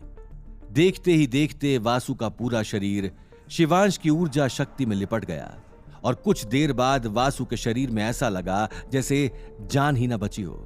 अब वासु जोर जोर से चिल्ला रहा था। वासु शिवांश से विनती करने लगा, लेकिन शिवांश का वासु को मारने का कोई इरादा नहीं था।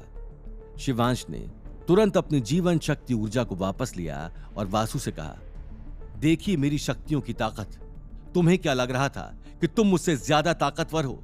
ऐसा हरगिज मत सोचना कि लोग तुमसे कम ताकतवर हैं। तुम्हें मेरी शक्ति का अंदाजा नहीं है, इसलिए तुम ऐसा कह रहे थे।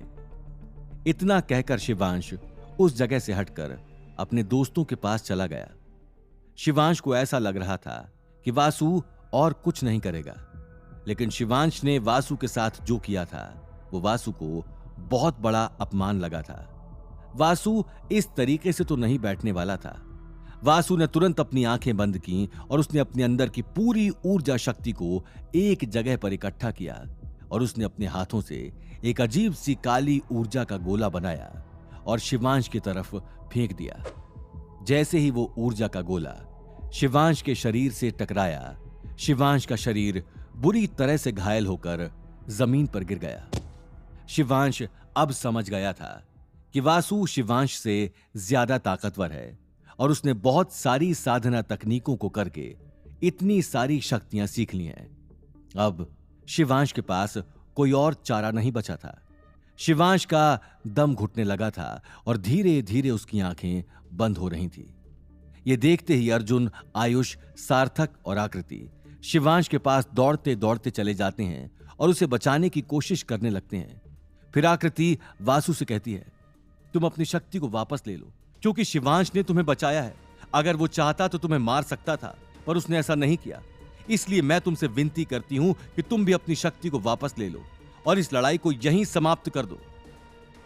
आकृति की बातें सुनकर वासु थोड़ा थोड़ा पिघलने लगा था और उसने तुरंत अपनी ऊर्जा शक्ति को वापस ले लिया और शिवांश के शरीर को आजाद कर दिया था।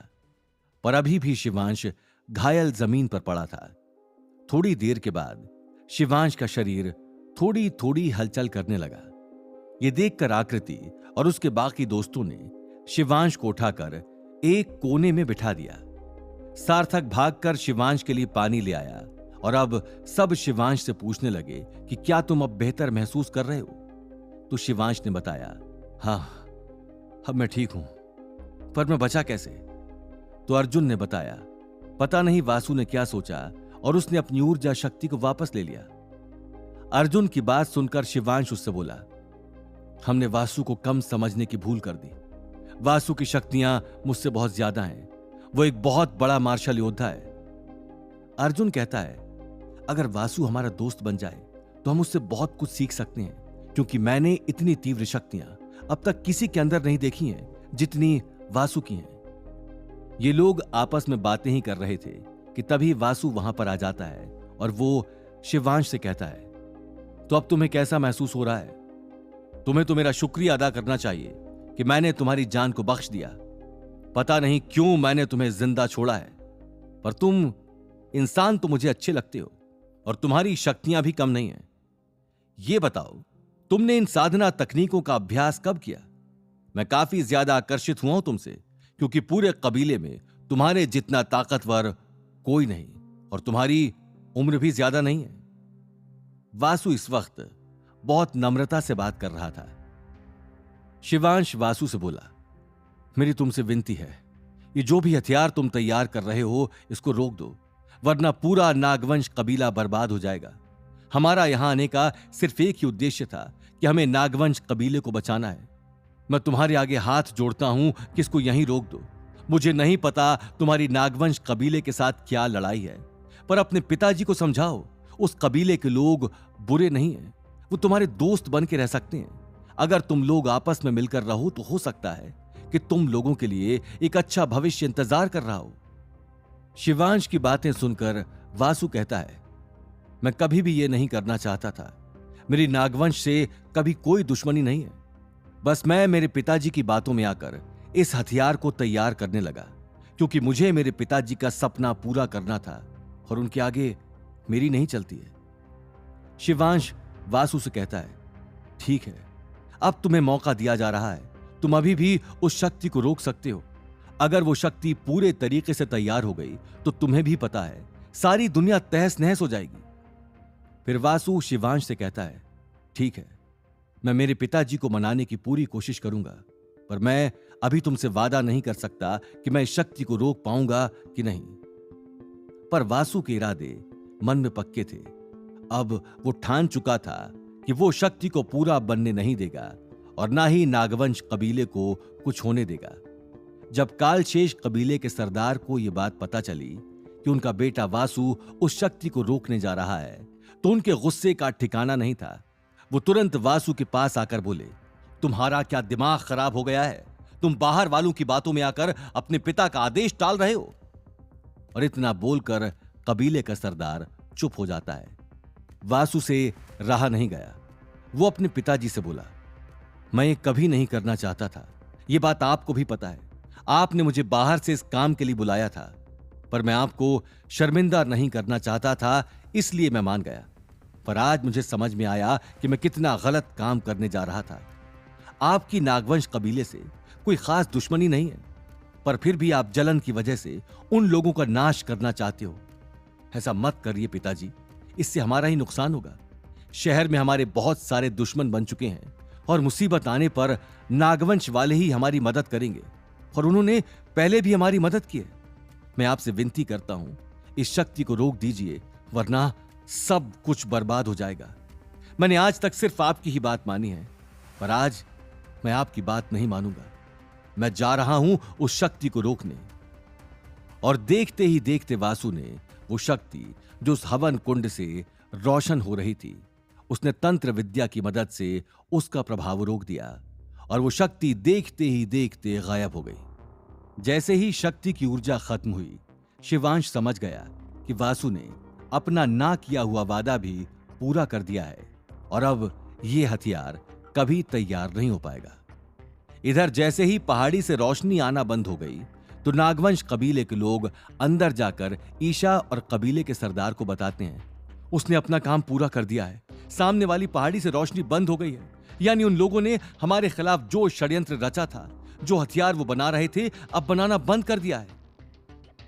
यह सुनकर सरदार बाहर आता है और उसके पीछे पीछे ईशा आती है। ईशा बहुत ज्यादा खुश हो जाती है। फिर सरदार ईशा से कहता है, अब ये लोग जल्दी ही वापस आएंगे, इन्होंने अपने काम को पूरा कर दिया है। मुझे गर्व है मेरे बेटे और उसके दोस्तों पर। मैंने कभी नहीं सोचा था कि बिना दिव्य जल के भी ये मुमकिन है, पर आज मैंने देख लिया कि मुमकिन है। इस वक्त नागवंश कबीले में खुशी का माहौल था। चारों तरफ जश्न की तैयारी हो रही थी। वासु वापस आकर शिवांश और अर्जुन से कहता है, लो, मैंने मेरा ना किया हुआ वादा भी पूरा कर दिया है। मैंने अब उस शक्ति के उत्सर्जन को रोक दिया है। अब ऐसा कोई हथियार नहीं तैयार होगा जो नागवंश कबीले का नाश करे। यह देखकर शिवांश वासु से कहता है, मैं तुम्हें नहीं बता सकता कि तुमने मेरा कितना बड़ा काम कर दिया है। मैं ताउम्र तुम्हारा शुक्रगुजार रहूंगा। तो वासु शिवांश से कहता है, नहीं, ऐसी कोई बात नहीं है। आज से हम दोनों दोस्त हैं और हम सभी दोस्त हैं। यह कहकर वासु वहां से चला जाता है। इसके बाद शिवांश सबसे कहता है, हमें अपने कबीले वापस चलना चाहिए। तब तक कालशेष कबीले का सरदार आता है और शिवांश से कहता है, तुम बहुत ज्यादा घायल हो। मेरी तुमसे विनती है कि तुम कुछ दिन यहां रुको और हमें मेहमान नवाजी करने का अवसर दो। मुझे पता है तुम्हारे साथ हमने बहुत गलत किया है। उस बात के लिए मैं शर्मिंदा हूं, इसलिए कुछ दिन और यहां रुक जाओ। सरदार के मनाने के बाद शिवांश और उसके साथी वहां कालशेष कबीले में कुछ दिन और रुकने के लिए तैयार हो जाते हैं। शिवांश यहां कुछ दिन और रुक रहा था। यह सुनकर आकृति बहुत ज्यादा खुश हो जाती है। अब आकृति मन में सोचने लगती है कि बहुत जल्द शिवांश को वो अपने दिल की बात बता देगी। आकृति के मन में झिझक भी थी कि शिवांश पता नहीं क्या कहेगा। क्या आकृति शिवांश को अपने मन की बात बता पाएगी? आगे जानने के लिए सुनते रहिए सीक्रेट वॉरियर शिवांश, सिर्फ पॉकेट एफएम पर। अब शिवांश, अर्जुन, सार्थक और आयुष की कालशेष कबीले में इस तरीके से मेहमान नवाजी हो रही थी मानो जैसे वो कहीं के महाराजा हैं। पूरा कबीला उनके आगे पीछे घूम रहा था, क्योंकि वासु और कबीले के सरदार का आदेश था कि इन लोगों का ध्यान बहुत अच्छे से रखा जाए। अर्जुन और सार्थक काफी ज्यादा खुश थे। वो पूरा मजा उठा रहे थे अपनी इस मेहमान नवाजी का। अर्जुन शिवांश के पास आकर कहता है, बड़े भाई, मैं आपको बता नहीं सकता कि मैं आपका कितना बड़ा आभारी हूं। आपने मेरे कबीले को बचाकर मेरे पिता को दिया हुआ वादा पूरा कर दिया है। मैं आप जैसा दोस्त पाकर धन्य हो गया। शिवांश अर्जुन से कहता है, नहीं नहीं, ये मेरा फर्ज था, क्योंकि मैंने ही उनका दिव्य जल पी लिया था और मेरी वजह से ही उनके ऊपर इतनी सारी मुसीबतें आ गई थी, तो ये सब करना जरूरी था। तुम इस बात के लिए इतना ज्यादा शुक्रिया अदा मत करो। शिवांश और अर्जुन की बातें हो ही रही थी कि आकृति इनके पास आकर बैठ जाती है। पहले तो आकृति शिवांश से पूछती है, अब तुम कैसा महसूस कर रहे हो? तुम्हारा दर्द कुछ कम हो गया होगा? तो शिवांश बोलता है, हाँ, अब मैं पहले से काफी ज्यादा बेहतर महसूस कर रहा हूं और शायद कल तक मैं बिल्कुल ठीक भी हो जाऊंगा। तुम्हें परेशान होने की जरूरत नहीं है। फिर शिवांश आकृति से कहता है, उस दिन के लिए धन्यवाद जो तुमने मेरे जख्मों पर पट्टी बांधी थी और मेरा उत्साहवर्धन किया था। शिवांश की बात सुनकर आकृति उससे बोलती है, एक तरफ तो तुम मुझे अपना दोस्त बुलाते हो और दूसरी तरफ मदद करने पर शुक्रिया भी कर रहे हो। ये कैसी दोस्ती है? तो शिवांश मुस्कुराने लगता है। पता नहीं, अचानक से शिवांश के मन में एक सवाल आया और उसने आकृति से पूछा, तुम इस कबीले में कब से रह रही हो और तुम्हारा घर कहां है? क्या तुम हमेशा से यहीं रह रही हो? तुम्हारे माता पिता और तुम्हारा परिवार कहां है? शिवांश की बात सुनकर आकृति बिल्कुल चुप हो जाती है और उसकी आंखों से आंसू बहने लगते हैं। शिवांश अजीब सी सोच में पड़ जाता है कि मैंने ऐसा तो कुछ नहीं पूछा जिसकी वजह से ये रोने लगी। तो शिवांश कहता है, क्या मैंने कुछ गलत पूछ लिया? मुझे माफ कर दो, मुझे नहीं पता था ये सवाल तुम्हें इतना ज्यादा परेशान कर देगा। तो आकृति शिवांश से कहती है, नहीं नहीं, तुमने कुछ गलत नहीं पूछा है, वो बस मैं। ये कहकर आकृति फिर से चुप हो जाती है। शिवांश समझ गया कि कुछ बात तो जरूर है जो आकृति शिवांश से छुपा रही है। फिर शिवांश आकृति से कहता है, तुम मुझे बता सकती हो जो भी बात है, क्योंकि मुझे यह तो पता चल गया है कि कोई बात है जो तुम्हें परेशान कर रही है और तुम मुझसे कहना चाहती हो। तो आकृति शिवांश से कहती है, तुमने अभी यही पूछा ना कि मैं यहां हमेशा से रहती हूं, तो नहीं, ये मेरा घर नहीं है और ना ही मेरे माता पिता यहां रहते हैं। तो शिवांश आकृति से बोला, तो फिर तुम्हारा घर कहां है? आकृति शिवांश को बताती है, यहां से कुछ दूर एक छोटा सा राज्य है, विजयला राज्य। मैं वहां की महाराजा की बेटी हूं। मैं विजयला राज की राजकुमारी हूं। कुछ 1 साल पहले हमारे राज्य पर दुश्मनों ने हमला कर दिया और हमारी बुरी तरह से हार हुई थी। तब मेरे पिताजी ने मुझे और मेरे भाई को हमारे राज्य से बाहर भेज दिया था। मैं और मेरा भाई जंगल जंगल भटक रहे थे और जंगल में भटकते समय मैं मेरे भाई से अलग हो गई और तब से मुझे नहीं पता है कि मेरे माता पिता और मेरा भाई कहां हैं। मैं तभी से इसी कबीले में रह रही हूं। शिवांश ने आकृति से बोला, तुमने वापस जाने की कोशिश नहीं की? तो आकृति बोली, इस कबीले ने मुझे घर जैसा प्यार दिया है और अगर यहां पता चल जाता कि मैं एक राज्य की राजकुमारी हूं तो शायद ये लोग मुझ पर भड़क जाते और मुझे यहां दोबारा नहीं आने देते। इसलिए मैंने यहां से जाने की कोशिश नहीं की और मुझे कुछ भी नहीं पता है कि मेरे माता पिता आज जिंदा भी हैं या नहीं।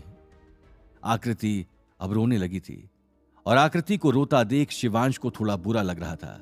वो आकृति से बोला, कोई बात नहीं, तुम्हें परेशान होने की जरूरत नहीं है। मैं भगवान से यही दुआ करूंगा कि तुम्हारे माता पिता और तुम्हारा भाई जल्द से जल्द तुम्हें मिल जाएं। आकृति शिवांश से कहती है, इस पूरे कबीले में मेरी किसी से ज्यादा बात नहीं होती। मुझे लोगों से न बात करना पसंद है और ना ही मिलना पसंद है, पर जब से तुम आए हो मुझे ऐसा लगता है जैसे मुझे कोई नया दोस्त मिल गया है। तुम्हारे अंदर मुझे अपना दोस्त दिखाई देता है और मैं तुम्हें आज एक बात बताना चाहती हूं। तो शिवांश कहता है, हां बताओ, तुम क्या कहना चाहती हो? आकृति शिवांश से कहती है, मैं तुम्हें बहुत ज्यादा पसंद करने लगी हूं। तुम जब से इस कबीले में आए हो मैं उस दिन से तुम्हें पसंद करती थी, पर आज तक मैं तुम्हें बता नहीं पाई। आज मुझे लगा कि सही मौका है, इसलिए मैं तुम्हें बता रही हूं। मैं तुम्हें पसंद करती हूं और मुझे ऐसा लग रहा है कि हमारे बीच दोस्ती से कुछ ज्यादा हो गया है। शिवांश सोच भी नहीं सकता था कि आकृति कुछ ऐसा कहने वाली है। शिवांश आकृति को रोक कर कहता है, नहीं, ऐसा कुछ नहीं है, तुम गलत समझ रही हो। मैं सिर्फ तुम्हें एक अच्छा दोस्त मानता हूं, इससे ज्यादा कुछ भी नहीं। और तुमसे भी मुझे यही उम्मीद है कि तुम इससे आगे मत बढ़ना।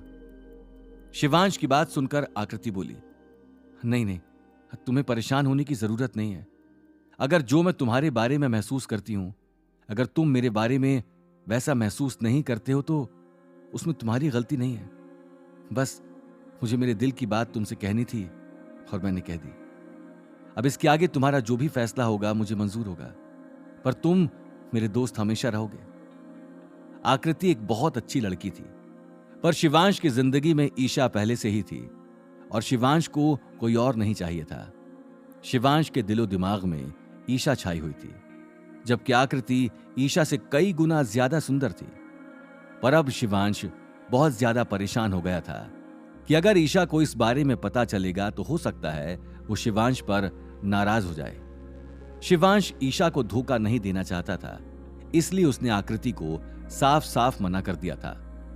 पहले शिवांश ने सोचा कि आकृति को ईशा के बारे में बता देता हूं, लेकिन फिर शिवांश को लगा नहीं, अभी इस वक्त आकृति बहुत ज्यादा सोच रही है।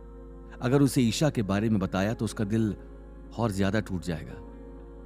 इसलिए शिवांश ने सोचा कि वक्त आने पर मैं आकृति को ईशा के बारे में जरूर बता दूंगा, या फिर इस कबीले को छोड़ने से पहले मैं आकृति को जरूर बता दूंगा कि मेरी जिंदगी में पहले से ही एक लड़की है जिससे मैं बेहद प्यार करता हूं। इस वजह से मैं दोस्ती से ज्यादा तुम्हारे साथ कुछ नहीं कर सकता। शिवांश के सामने तो आकृति ने यह बात बोल दी थी कि उसे कोई दिक्कत नहीं है अगर शिवांश दोस्ती से आगे उसके साथ कुछ नहीं बढ़ाना चाहता है तो। पर अंदर ही अंदर आकृति का दिल बुरी तरीके से टूट गया था, क्योंकि आकृति शिवांश को बेहद पसंद करने लगी थी। शिवांश का इस तरीके से मना कर देना आकृति को बिल्कुल पसंद नहीं आया। वो अपने कमरे में जाकर उसको अंदर से बंद करके जोर जोर से रोने लगी थी। उस पूरी रात आकृति यही सोच सोच कर रोती रही। सुबह वो सारे लोग बगीचे में आ गए थे। दोपहर तक आकृति का कोई अता पता नहीं था। अब शिवांश को आकृति की चिंता होने लगी थी। उसने कुछ लोगों से पूछा भी कि आकृति कहां है, तो सबका जवाब यही था कि हमने सुबह से आकृति को नहीं देखा है। शिवांश से रहा नहीं गया और वो खुद ही आकृति के कमरे के पास जाकर उसके कमरे का दरवाजा खटखटाने लगा। आकृति ने रोती हुई आवाज में पूछा, कौन है? तो शिवांश ने आवाज दी। आकृति शांत होकर बोली, थोड़ी देर के बाद मैं खुद ही बाहर आ जाऊंगी, पर अभी तुमसे विनती है, मुझे अकेला छोड़ दो। शिवांश बोला, मैं समझ सकता हूं तुम इस वक्त क्या महसूस कर रही हो, पर मैं तुमसे गुजारिश करता हूं, तुम अपने कमरे का दरवाजा खोलो और बाहर आ जाओ। तुम सुबह से बाहर नहीं आई, इसलिए मुझे तुम्हारी चिंता हो रही थी, इसलिए मैं तुम्हें यहां देखने के लिए चला आया। और वैसे भी थोड़ी देर के बाद हम यहां से निकलने वाले हैं, तो मैं तुमसे मिलना चाहता था। आकृति ने जैसे ही सुना कि शिवांश यहां से जाने वाला है, उसने तुरंत दरवाजा खोला और शिवांश के गले लगकर रोने लगी। शिवांश को समझ नहीं आया कि आकृति इस तरीके से क्यों रो रही है। फिर शिवांश सोचने लगा कि शायद कल की बात आकृति को अभी तक परेशान कर रही है। फिर शिवांश आकृति को गले से हटाकर उसे अपने कमरे में ले जाकर बिठा देता है और उससे कहता है, तुम इतनी परेशान क्यों? तुम हमेशा मेरी दोस्त थी, अच्छी दोस्त हो और हमेशा रहोगी। तुम्हें जब मेरी जरूरत होगी मैं तुम्हारी मदद करने यहां आ जाऊंगा। तो आकृति शिवांश से बोली, इतनी सारी चीजों के बाद मुझे नहीं लगता ये कबीले वाले हम मुझे अपने साथ रखेंगे, और मैं यहां रहना भी नहीं चाहती हूं। ठीक है, तुम मेरे लिए इतना तो कर सकती हो कि मुझे अपने साथ ले चलो, मैं भी तुम्हारे साथ जाना चाहती हूं। आकृति की इस इच्छा ने तो जैसे शिवांश के ऊपर पहाड़ तोड़ दिया था, क्योंकि नागवंश कबीले में ईशा पहले से ही शिवांश का इंतजार कर रही थी, और अगर अब वो आकृति को अपने साथ ले जाता है तो शिवांश और ईशा के रिश्ते में दरार पड़ जाती। पर शिवांश आकृति को मना नहीं कर सकता था, क्योंकि आकृति ने इतने दिन उनकी मदद की थी। शिवांश की वजह से ही आकृति मुसीबत में पड़ी थी, और अगर वो यहां इस कबीले में उसे अकेला छोड़कर जाता है तो आकृति की जान पर खतरा होगा। शिवांश गहरी सोच में डूब गया कि अब वो क्या करे। शिवांश की चुप्पी देखकर आकृति समझ गई कि शिवांश उसे अपने साथ नहीं ले जाना चाहता है। तो आंखों में आंसू उभर के आकृति बोली, कोई बात नहीं, अगर तुम मुझे अपने साथ नहीं ले जाना चाहते हो तो मैं समझ सकती हूं। कोई बात नहीं, अब हम मुझे अकेला छोड़ दो और तुम यहां से जा सकते हो। आकृति की इन बातों को सुनकर शिवांश को बहुत ज्यादा बुरा लगा और वो बोला, तुम मेरे साथ चल सकती हो, मैं तुम्हें अपने साथ नागवंश कबीले में ले चलूंगा। परेशान मत हो, अब तुम मेरी जिम्मेदारी हो। जब तक तुम्हारे माता पिता या तुम्हारा भाई नहीं मिल जाता तुम मेरे साथ ही रहोगी। यह सुनकर आकृति की खुशी का ठिकाना नहीं था। वो तुरंत कमरे में नाचने लगी। आकृति को खुश देखकर शिवांश काफी खुश हो गया था, पर अपने दिल में बहुत ज्यादा डर रहा था, क्योंकि ईशा आकृति को देखेगी तो पता नहीं क्या सोचेगी। अब इन लोगों के कालशेष कबीले से विदा लेने का समय आ गया था। पूरी तैयारियां हो चुकी थीं, बस अब जाने की देर थी। सारा कबीला इन लोगों को विदा करने के लिए इकट्ठा हो गया था। वासु शिवांश और अर्जुन के पास आकर कहता है, तो हो गई तैयारी जाने की? मेरा तो मन अभी भी तुम लोगों को जाने देने का नहीं कर रहा है, पर कोई बात नहीं, अब तो हमारे कबीले आपस में दोस्त हो गए हैं। जब मन होगा मैं तुमसे मिलने के लिए आ जाऊंगा। तो अर्जुन वासु से बोला, हाँ हाँ क्यों नहीं, तुम कभी भी आ सकते हो, अब तो हमारी गहरी दोस्ती हो गई है। वासु के पिता आकर अर्जुन से कहते हैं, अपने पिताजी को मेरा नमस्कार कहना और उनसे बोलना कि मैं माफी मांगना चाहता हूं, जो भी आज तक मैंने उनके साथ किया है। आगे से हमारे कबीले से उनको कोई नुकसान नहीं होगा, और अगर उन्हें हमारे कबीले की मदद की जरूरत पड़ेगी तो हम सब आगे आकर नागवंश कबीले की मदद करेंगे। क्या होगा जब शिवांश आकृति को अपने साथ लेकर जाएगा? क्या ईशा और शिवांश के रिश्ते में दरार आ जाएगी? आगे जानने के लिए सुनते रहिए सीक्रेट वॉरियर शिवांश, सिर्फ पॉकेट एफएम पर। सारी तैयारी हो चुकी थी। अब वो लोग कालशेष कबीले से निकल ही रहे थे। जाते वक्त कालशेष कबीले के सरदार ने सभी को बहुत सारे उपहार दिए थे। उन्होंने इनके साथ काफी सारा सामान भेजा था नागवंश कबीले के लिए। वासु शिवांश को एकांत में मिलकर कहता है, मेरे पास तुम्हारे लिए कुछ है। तो शिवांश वासु से बोला, क्या है तुम्हारे पास मेरे लिए? तुम्हारे पिताजी ने हमें पहले ही बहुत सारे उपहार दे दिए हैं। तो वासु अपनी जेब से निकालकर शिवांश को कुछ डेमोनिक कोर देता है। जब शिवांश डेमोनिक कोर देखता है तो वो खुश हो जाता है। फिर वासु शिवांश से कहता है, हां, मुझे पता है कि ये तुम्हारे काम आ सकते हैं, इसलिए मैं तुम्हें इन्हें उपहार में देना चाहता हूं। शिवांश डेमोनिक कोर को देखकर बहुत ज्यादा खुश हो गया था। वो तुरंत वासु के गले लगकर उसका शुक्रिया अदा करने लगा। धन्यवाद, तुमने मुझे इतनी अच्छी भेंट दी है, मैं कभी इस चीज को भूल नहीं पाऊंगा। जब मैं यहां आया था तो मुझे लग रहा था कि मैं यहां से जाऊंगा तो बहुत सारे दुश्मन बनाकर जाऊंगा, पर मुझे नहीं पता था कि मुझे ये कितना अच्छा दोस्त मिल जाएगा। वासु शिवांश से बोला, मुझे तुम लोग शुरू से ही पसंद थे, पर मेरे पिताजी के दबाव में आकर मुझे तुम्हारे साथ दुर्व्यवहार करना पड़ा, उसके लिए मुझे माफ कर देना। शिवांश बोला, चलो चलो, माफी मांगने की जरूरत नहीं है, बस जल्दी से अब हमारे यहां घूमने आ जाना। नागवंश कबीले में हम तुम्हारा इंतजार करेंगे। अब इन्होंने कालशेष कबीले को छोड़ दिया था और ये नागवंश कबीले की तरफ वापस जा रहे थे। पर इस बार 4 लोग नहीं, 5 लोग वापस जा रहे थे। आकृति भी इनके साथ ही जा रही थी। जब अर्जुन, आयुष और सार्थक ने देखा तो उन्होंने तुरंत शिवांश से पूछा, ये भी हमारे साथ चलेगी क्या? फिर शिवांश ने बताया कि कैसे आकृति अपने घर वालों से दूर हो गई है और यहां पर बिल्कुल अकेली है, इसलिए दोस्ती के नाते शिवांश उसे अपने साथ ले जा रहा है। अर्जुन शिवांश से बोला, ईशा को कोई परेशानी तो नहीं होगी? तो शिवांश बोला, परेशानी तो नहीं होनी चाहिए, पर मुझे इस बात का बहुत ज्यादा डर लग रहा है। फिर अर्जुन शिवांश से बोला, कोई बात नहीं, जो भी होगा हम सब मिलकर ईशा को समझा देंगे, तुम चिंता मत करो। अब ये लोग पहाड़ी पर चल रहे थे। आकृति तो बहुत खुश थी कि आखिरकार शिवांश उसे अपने साथ ले जा रहा है, पर अभी भी आकृति को ऐसा लग रहा था जैसे शिवांश के मन में उसके लिए प्रेम है, जबकि ऐसी कोई बात नहीं थी।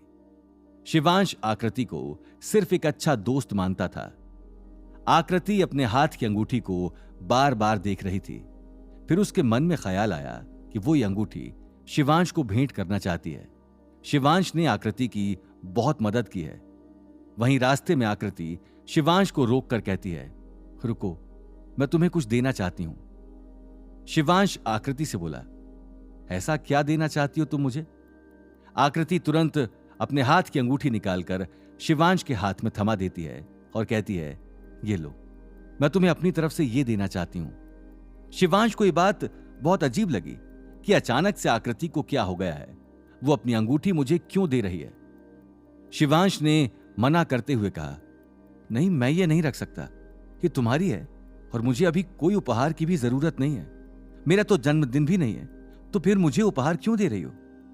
तो आकृति बोली, तुमने मेरी इतनी मदद की है और तुम मुझे अपने साथ ले जाने के लिए भी तैयार हो गए, उसी नाते से मैं तुम्हें ये देना चाहती हूं, मना मत करो, वरना मेरा दिल टूट जाएगा, और इसे रख लो। शिवांश आकृति से बोला, पर यह अंगूठी तुम्हारी है और मैं इसका क्या करूंगा? फिर आकृति शिवांश से बोली, मुझे लगता है तुम इस अंगूठी को मामूली अंगूठी समझ रहे हो। तो शिवांश बोला, हाँ, ये मामूली अंगूठी जैसी ही लग रही है। ये तुम्हारी अंगूठी है, तुम्हारे हाथ पर देखो कितनी सुंदर लग रही है, मैं इसका क्या करूंगा? तो आकृति बोली, नहीं नहीं, ये कोई मामूली अंगूठी नहीं है। शिवांश बोला, क्या मतलब कोई मामूली अंगूठी नहीं है? क्यों पहेलियां बुझा रही हो? जल्दी मुझे बताओ कि क्या बात है। आकृति कहती है, ये अंगूठी जादुई अंगूठी है। ये मुझे मेरी मां ने बचपन में दी थी, तब से ये मेरे हाथ में है, पर अब मैं तुम्हें देना चाहती हूं। ये मेरे तो किसी काम नहीं आई, पर मुझे ये पता है कि तुम्हारे बहुत काम आएगी। आकृति की बात सुनकर शिवांश थोड़ा सा घबरा गया और बोला, जादुई अंगूठी? इसका क्या मतलब है? तुम मुझे पूरी बात बताओ। आकृति कहती है, ये एक जादुई अंगूठी है। इसे जो भी पहनता है, अगर उसके ऊपर किसी ने भी हमला किया तो हमला करने वाले का पूरा शरीर पैरालाइज हो जाता है। यानी कि तुम अगर इस अंगूठी को पहनोगे और अगर तुम अपनी किसी भी लड़ाई में इस अंगूठी का इस्तेमाल करते हो, तो जिस किसी ने भी तुम्हारे ऊपर हमला किया है वो इस अंगूठी के जादू से पैरालाइज हो जाएगा और तुम्हारे ऊपर कोई आंच नहीं आएगी। आकृति की बातें सुनकर शिवांश को उसकी बातों पर बिल्कुल भरोसा नहीं हो रहा था, तो वो बोला, कि क्या मजाक कर रही हो? ऐसा कुछ नहीं हो सकता। ये देखने से तो एक मामूली अंगूठी ही लग रही है। तो आकृति कहती है, ठीक है, अगर तुम्हें मामूली अंगूठी लग रही है तो तुम इसको अपने पास रख लो, और भविष्य में कभी भी तुम्हें किसी भी युद्ध में अगर लगे कि इस अंगूठी का इस्तेमाल करना चाहिए, तो एक बार जरूर इसका इस्तेमाल करके देख लेना। मैं झूठ नहीं बोल रही हूं, ये सच में जादुई अंगूठी है। जब आकृति इतना जोर दे रही थी तो फिर शिवांश ने उस अंगूठी को अपनी उंगली में पहन लिया, पर शिवांश को अभी भी समझ नहीं आ रहा था कि एक साधारण सी दिखने वाली अंगूठी जादुई अंगूठी कैसे हो सकती है। उसे अभी भी लग रहा था जैसे आकृति कोई मजाक कर रही है या फिर उसे कोई गलत फहमी हुई है, पर उसने आकृति से ज्यादा सवाल जवाब नहीं किए। अर्जुन ये बहुत देर से देख रहा था कि आकृति बार बार शिवांश की तरफ देखे जा रही है। अर्जुन को यह बात थोड़ी खटक रही थी, कहीं आकृति के मन में कोई बात तो नहीं है। तो उसने मौका देखते ही आकृति से पूछ लिया, क्या तुम्हारे मन में शिवांश के लिए कोई बात है? तो तुम मुझसे कह सकती हो। तो आकृति चौंक गई और बोली, नहीं नहीं, ऐसा कुछ भी नहीं है। तुम्हें ऐसा क्यों लगा? तो अर्जुन बोला, तुम्हें घबराने की जरूरत नहीं है, बस मैंने पूछा। मुझे ऐसा लगा जैसे तुम कुछ कहना चाहती हो और कह नहीं पा रही हो। अगर ऐसी बात है तो तुम मुझे बोल दो, मैं उसे बता दूंगा। फिर आकृति ने अर्जुन से बताया, मैं शिवांश को पसंद करती हूं। हालांकि मैंने उससे ये बात बोली थी, पर उसने मुझे कोई जवाब नहीं दिया, और अब मुझे ऐसा लगता है कि वो भी मुझे पसंद करने लगा है। बस, और कुछ भी नहीं है। जब अर्जुन ने आकृति के मुंह से ये शब्द सुने तो अर्जुन का दिल कांप गया। उसे तुरंत ईशा की याद आ गई, पर अभी वो आकृति को ईशा के बारे में नहीं बताना चाहता था। इसलिए वो मुस्कुराकर आकृति से बोला, कोई बात नहीं, तुम्हारे मन में जो भी बातें हैं वो तुम बड़े भाई को आराम से बता सकती हो। वो तुम्हारी बात को अवश्य समझेंगे। और वहां से मुस्कुराकर चला गया। पर अर्जुन के मन में ये बातें अभी भी गूंज रही थी जो आकृति ने उससे बोली थी। अर्जुन को कहीं ना कहीं एक तूफान के आने का आभास हो गया था।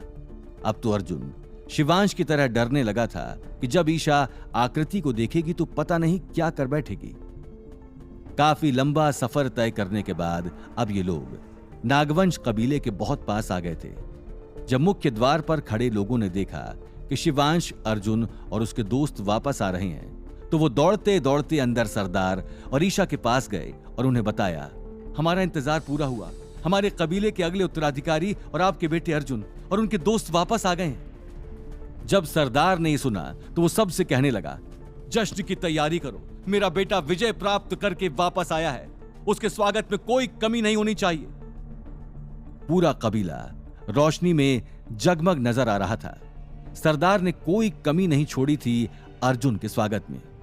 आयुष दूर से ही देख लेता है कि कबीले को बहुत ज्यादा सजाया गया है, तो वो अर्जुन से कहता है, ये देखो, तुम्हारे पिताजी को लगता है भनक लग गई है कि हम लोगों ने अपना काम पूरा कर दिया है। उन्होंने तो कबीला दुल्हन जैसा सजा दिया है। तुम्हारे पिता तुमसे बहुत प्यार करते हैं। तो अर्जुन आयुष से बोला, हाँ मुझे पता है, मेरे पिता को मुझ पर बहुत ज्यादा गर्व है और वो मुझसे बहुत प्यार करते हैं। मैं उन्हें कभी शर्मिंदा नहीं करूंगा। कबीले के अंदर पहुंचते ही कबीले का सरदार अर्जुन के ऐसे गले लगने लगा जैसे पता नहीं कितने दिनों से अर्जुन उससे बिछड़ा हुआ था। वो कभी अर्जुन के हाथ तो कभी अर्जुन के चेहरे तो कभी उसके गालों को चूम रहा था और उससे पूछ रहा था, क्या तुम ठीक तो हो? तुम्हें कोई परेशानी तो नहीं हुई? तो अर्जुन बोला, नहीं नहीं पिताजी, मुझे कोई परेशानी नहीं हुई, और वैसे भी कालशेष कबीले वाले लोग बहुत अच्छे लोग हैं। उन्होंने हमारा बहुत ज्यादा ध्यान रखा है। उस वक्त तो अर्जुन के पिता को ऐसा लगा जैसे अर्जुन कोई मजाक कर रहा है, क्योंकि कालशेष कबीले वाले इतने अच्छे होंगे उसने कभी नहीं सोचा था। ईशा जैसे ही शिवांश को देखती है, ईशा की आंखों से आंसू निकलने लगते हैं। वो तुरंत जाकर शिवांश के गले लग जाती है और उससे कहने लगती है, मैंने तुम्हें इतने दिन बहुत याद किया। मुझे ही पता है कि मैं यहां कैसे रह रही थी। मैं बस सुबह शाम तुम्हें ही याद करती थी। अब अगर तुम कुछ समय और वापस ना आते तो मैं खुद वहां चली आती। ईशा को इस तरीके से रोता हुआ देख शिवांश उसके आंसू पोंछकर उससे कहता है, तुम्हें इतना परेशान होने की जरूरत नहीं है। देखो अब तो मैं वापस आ गया हूं और तुम्हारे सामने हूं, तुम इतना रो क्यों रही हो? फिर ईशा सार्थक के पास गई और उससे बोली, तुम ठीक तो हो ना? तुम्हारी तबीयत तो ठीक है? वहां तुम पर कोई मुसीबत तो नहीं आई थी? तो सार्थक बोला, शिवांश के होते हुए मेरे ऊपर कोई मुसीबत कैसे आ सकती है? तुम बताओ, तुम कैसी हो? इतने दिन तुमने हमारे बिना कैसे काटे? तो कबीले का सरदार ईशा को चिढ़ाते हुए बोलता है, मुझसे पूछो, मैं बताता हूं। ये तुम लोगों के बिना यहां पर ऐसे रह रही थी जैसे ये यहां थी ही नहीं। मैंने इसे रोक कर रखा था, इस वजह से ये इतने दिन रुक गई। तुम लोग अगर 2-4 दिन और ना आते तो मुझे लगता है ये खुद कालशेष कबीले में तुमसे मिलने के लिए चली जाती। सरदार की बात सुनकर सब जोर जोर से हंसने लगते हैं और ईशा के गाल शर्म से लाल हो जाते हैं और वो नीचे देखने लगती है। इस वक्त काफी खुशी का माहौल था। चारों तरफ हंसी ठहाके गूंज रहे थे। अभी तक किसी ने आकृति की तरफ ध्यान नहीं दिया था। आकृति वहीं खड़ी होकर सब कुछ देख रही थी। फिर थोड़ी देर बाद कबीले के सरदार यानी अर्जुन के पिताजी का ध्यान आकृति पर गया तो वो बोले, ये कौन है? तो अर्जुन ने बताया, ये हमारी नई दोस्त है और ये भी हमारे साथ यहां आई है। जब ईशा ने सुना कि शिवांश के साथ कोई लड़की भी आई है, तब तो ईशा के दिल में मानो तूफान आ गया था। आकृति के बारे में सुनकर ईशा बिल्कुल खुश नहीं हुई। उसके चेहरे के सारे रंग उड़ गए थे। वो तुरंत भीड़ को हटाते हुए बस एक बार आकृति का चेहरा देखना चाहती थी कि आखिर कौन सी लड़की है जो शिवांश और इन लोगों के साथ यहां आई है। क्या ईशा आकृति को यहां रहने के लिए मान जाएगी? आगे जानने के लिए सुनते रहिए सीक्रेट वॉरियर शिवांश, सिर्फ पॉकेट एफएम पर। ईशा भीड़ को हटाकर जैसे ही आकृति का चेहरा देखती है, ईशा को भरोसा नहीं होता है। आकृति इतनी सुंदर थी कि ईशा की नजरें आकृति से नहीं हट रही थी। अब तक ईशा को लगता था कि वो सबसे सुंदर है, उससे सुंदर कोई नहीं होगा। पर आकृति का चेहरा देखते ही ईशा की बोलती बंद हो गई थी। आकृति का चेहरा चांद जैसा सुंदर था। ईशा ने अपनी जिंदगी में इतनी सुंदर लड़की कभी नहीं देखी थी। आकृति की काली काली आंखें, लंबे बाल और उसका सुंदर सा चेहरा। आकृति को देखकर ईशा का मुंह बन गया था और वो शिवांश से बहुत ज्यादा नाराज थी। दूसरी तरफ कबीले के मालिक आकृति का अच्छे से स्वागत कर रहे थे। वो उससे कह रहे थे, तुम अब मेरे बेटे की दोस्त हो, तुम यहां जब तक चाहो रह सकती हो, तुम्हें यहां किसी चीज की कमी नहीं होगी। हमें खुशी है कि हमारे यहां कोई मेहमान आया है। अर्जुन भी बोला, हाँ हाँ, तुम यहां जब तक चाहो तब तक आराम से रह सकती हो। अब तुम भी हमारी दोस्त बन चुकी हो। हर कोई आकृति की तारीफ कर रहा था और उसे वहां रुकने के लिए कह रहा था। ईशा चुपचाप शिवांश के पीछे खड़ी थी। आकृति देखती है कि कोई लड़की भी है तो तुरंत ईशा के पास जाकर कहती है, आप कौन हैं? मेरा नाम आकृति है। शिवांश जब ये देखता है कि ईशा का आमना सामना आकृति से हो गया है तो ईशा की तरफ इशारा करके आकृति से कहता है, ये मेरी दोस्त है। तब तो फिर ईशा का दिल ही टूट जाता है। ईशा ने कभी नहीं सोचा था कि शिवांश उसे आकृति से एक दोस्त कहकर मिलवाएगा। ईशा को उस वक्त उस जगह का माहौल बिल्कुल पसंद नहीं आ रहा था। इस गुस्से में वो जलती हुई कमरे में अंदर चली जाती है और दरवाजा अंदर से बंद कर लेती है। आकृति को ईशा का अजीब सा व्यवहार समझ में नहीं आया। उसको समझ नहीं आ रहा था कि ईशा आखिर आकृति से इतना ज्यादा चिढ़ क्यों नहीं है। आकृति ने शिवांश से पूछा, इनको क्या हुआ? मैंने तो अभी ऐसी कोई बात ही नहीं की जिससे वो गुस्सा हो। मुझसे इस तरीके से क्यों पेश आ रही हैं? तो शिवांश बोला, नहीं, तुम्हें ज्यादा परेशान होने की जरूरत नहीं है, मैं उसे मना लूंगा, वो मेरी दोस्त है। अब आकृति को भी ईशा बहुत अजीब लग रही थी। ईशा का व्यवहार आकृति को बिल्कुल पसंद नहीं आया था, पर आकृति को अभी भी ईशा और शिवांश के बीच की बात पता नहीं थी कि शिवांश ईशा को पसंद करता है और ईशा भी शिवांश को पसंद करती है, और वो दोनों सिर्फ दोस्त नहीं है। ईशा शिवांश के पीछे पीछे उसके कमरे की तरफ जाता है। शिवांश बार बार ईशा के दरवाजे को खटखटा रहा था और उससे विनती कर रहा था, तुम एक बार दरवाजा तो खोलो, मैं तुम्हें सब समझाने के लिए तैयार हूं। शिवांश के बहुत मनाने के बाद ईशा ने दरवाजा खोल दिया, पर ईशा अभी भी शिवांश से बहुत ज्यादा नाराज थी। उसने शिवांश से एक बार भी बात नहीं की। वो चुपचाप अपने कमरे में एक कोने में खड़ी थी। शिवांश अंदर जाकर ईशा से कहता है, हाँ मुझे पता है तुम मुझसे बहुत ज्यादा नाराज हो, पर मुझे तुम्हें कुछ बताना है। तो ईशा बोली, अभी मुझे कुछ नहीं सुनना है, बेहतर होगा तुम यहां से चले जाओ, मुझे अभी किसी से कोई बात नहीं करनी है। शिवांश कहता है, मैं जानता हूं कि तुम्हें क्या बात परेशान कर रही है, तुम आकृति के यहां आने से खुश नहीं हो, पर मैं सच बोल रहा हूं, वो सिर्फ मेरी दोस्त है और उसके पास कोई घर नहीं है, इसलिए उसने मुझसे आग्रह किया था कि क्या वो यहां हमारे साथ आ सकती है, और मैं उसे मना नहीं कर पाया क्योंकि उसने कालशेष कबीले में मेरी बहुत मदद की थी। जब ईशा ने यह सुना तो उसके अंदर का गुस्सा थोड़ा सा शांत हुआ और वो शिवांश के पास आकर बोली, तो फिर उसका घर कहां है? शिवांश ने बताया, कुछ दूर पर एक राज्य है, आकृति वहां की राजकुमारी है, पर दुश्मनों ने इनके राज्य पर हमला कर दिया था। उसके बाद उसके पिताजी ने उसे और उसके भाई को बाहर भेज दिया था ताकि वो उनकी जान बचा सके, लेकिन जंगल में आते वक्त आकृति का भाई आकृति से बिछड़ गया और तब से आकृति अकेली कालशेष कबीले में रह रही है। जब हम लोग वहां गए तो आकृति को एक नए दोस्त मिल गए थे और उसी के चलते उसने मुझसे साथ आने की बात कही। मैं मना नहीं कर पाया, इसलिए मैं उसे अपने साथ ही ले आया हूं। मुझे उम्मीद है कि तुम्हें उससे कोई परेशानी नहीं होगी। वो सिर्फ मेरी एक अच्छी दोस्त है और मैं वादा करता हूं तुमसे कि मैं कभी भी तुम्हारा दिल नहीं तोड़ूंगा। शिवांश की बातें सुनकर ईशा उससे बोली, अगर तुम कह रहे हो तो मैं मान लेती हूं, पर मुझे ये लड़की बिल्कुल पसंद नहीं आ रही है। आकृति ये सारी बातें बाहर खड़े होकर सुन लेती है। ये सुनकर आकृति की आंखों से तुरंत आंसू बहने लगते हैं और वो इस कबीले से वापस जाने का निश्चय कर लेती है।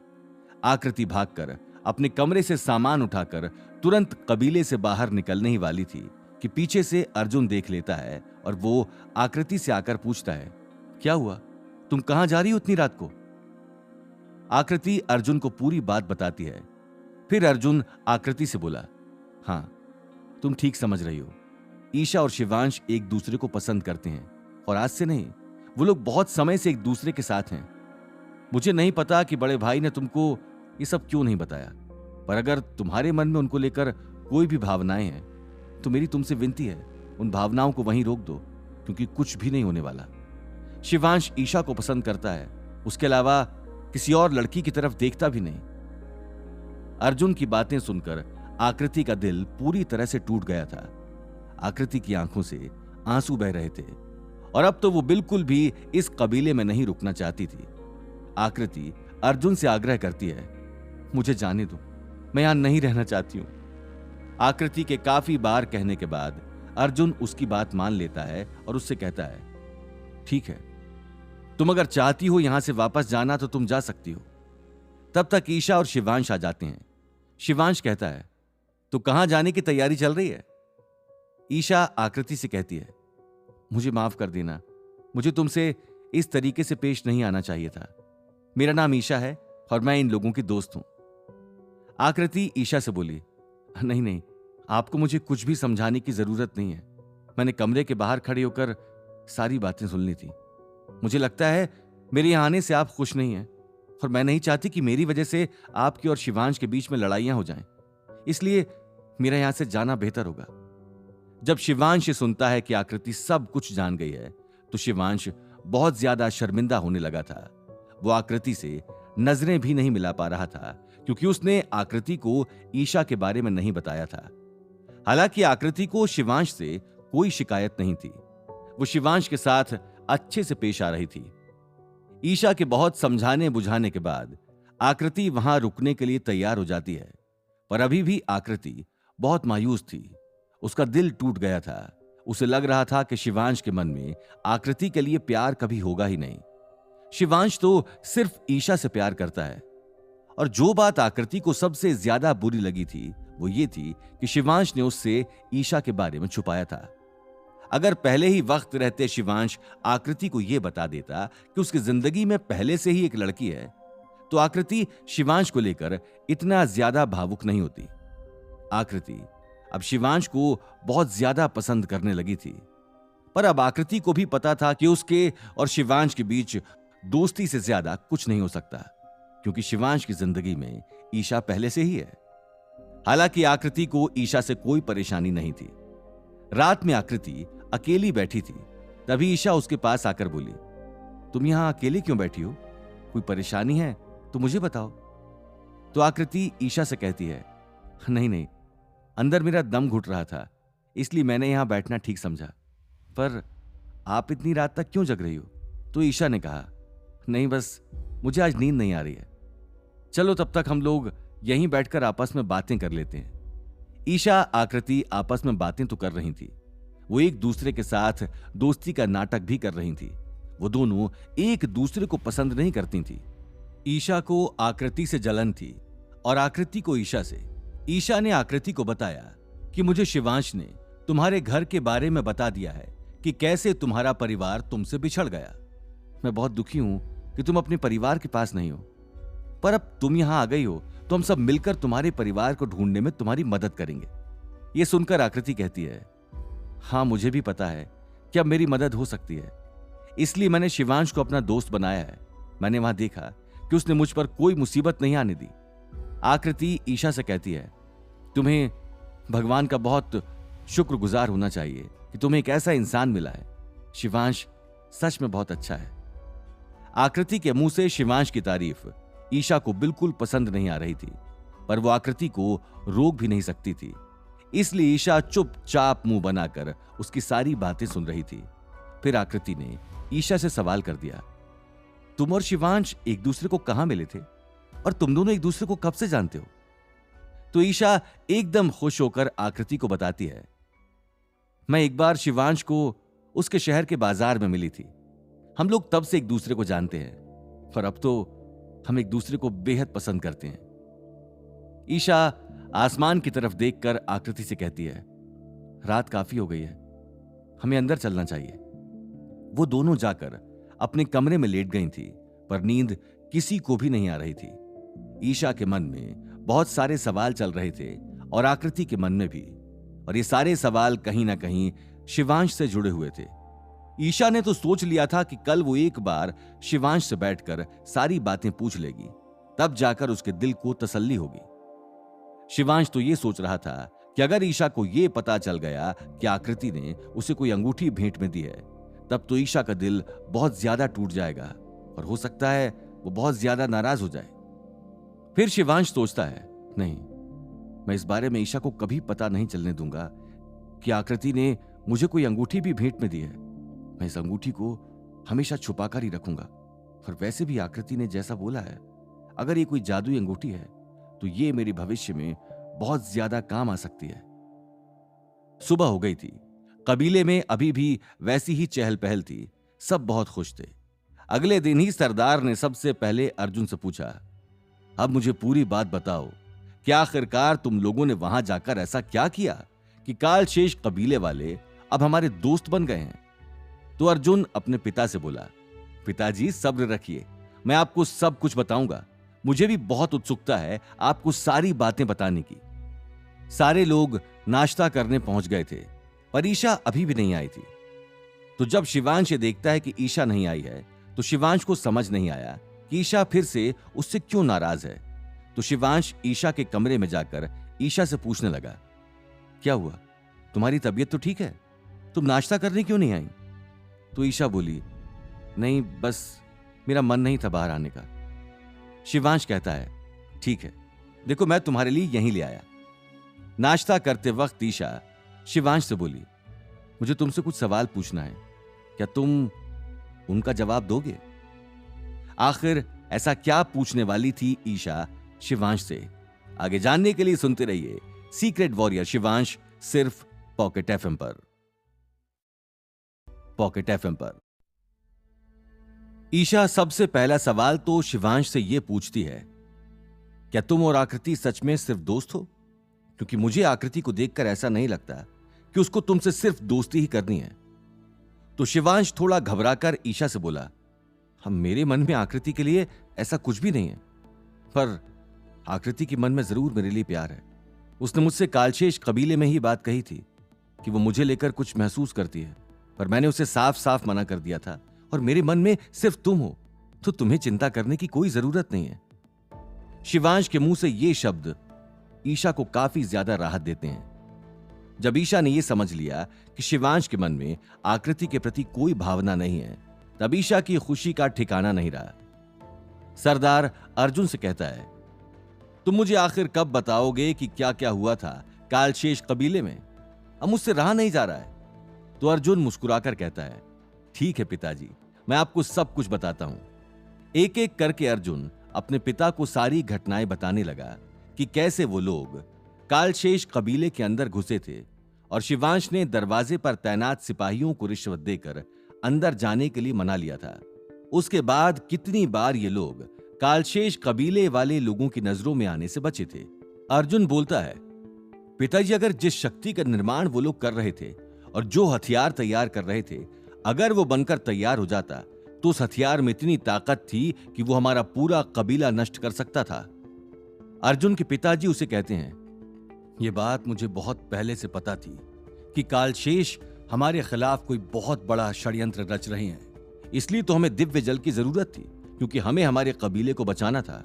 पर मुझे आज तक ये समझ में नहीं आया कि कालशेष वालों को हमसे इतनी ज्यादा क्या दिक्कत थी। आज तक हमने उनका कोई नुकसान नहीं किया है। तो अर्जुन कहता है, इतना परेशान होने की कोई जरूरत नहीं है। अब कालशेष कबीले वाले हमारे दोस्त बन चुके हैं और उनका बेटा वासु भी हमारा दोस्त है।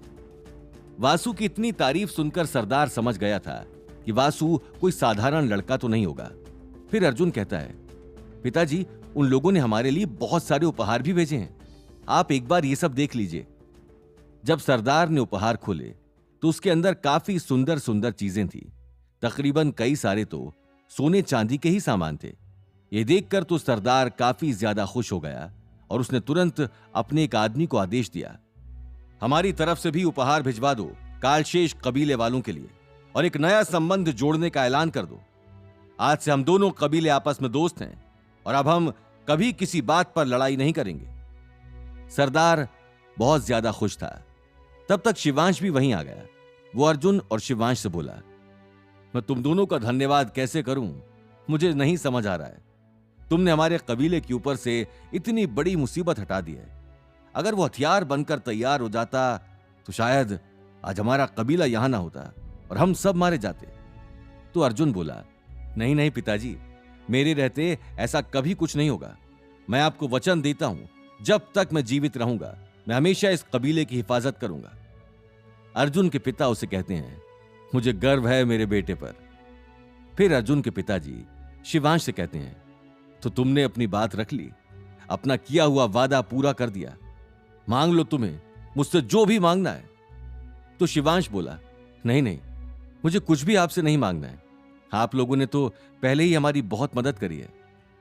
फिर भी सरदार शिवांश से बोला, नहीं नहीं, मैं तुम्हें सच में कुछ देना चाहता हूं। तुम आज जो बोलोगे वो मैं तुम्हें भेंट में दे दूंगा।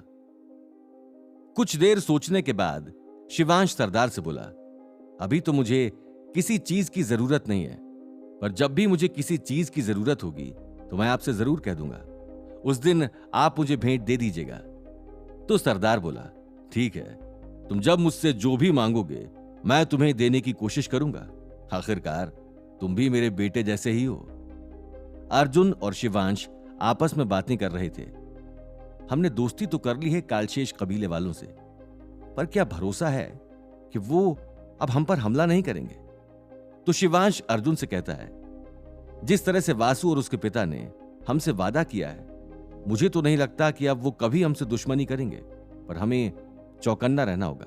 हमें नहीं पता है कि कब कौन सी मुसीबत आकर खड़ी हो जाए। ये सब लोग मुसीबत की बात कर ही रहे थे कि दूसरी तरफ कालशेष कबीले के कुछ लोग अभी भी नागवंश कबीले वालों पर हमला करना चाहते थे।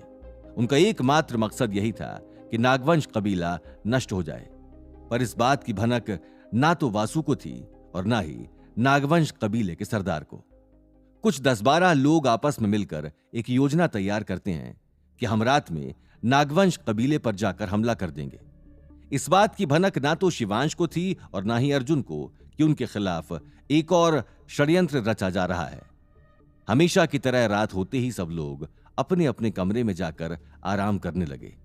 आधी रात में शिवांश और अर्जुन को बाहर से अजीब सी आहट महसूस हुई तो वो तुरंत चौकन्ने हो गए।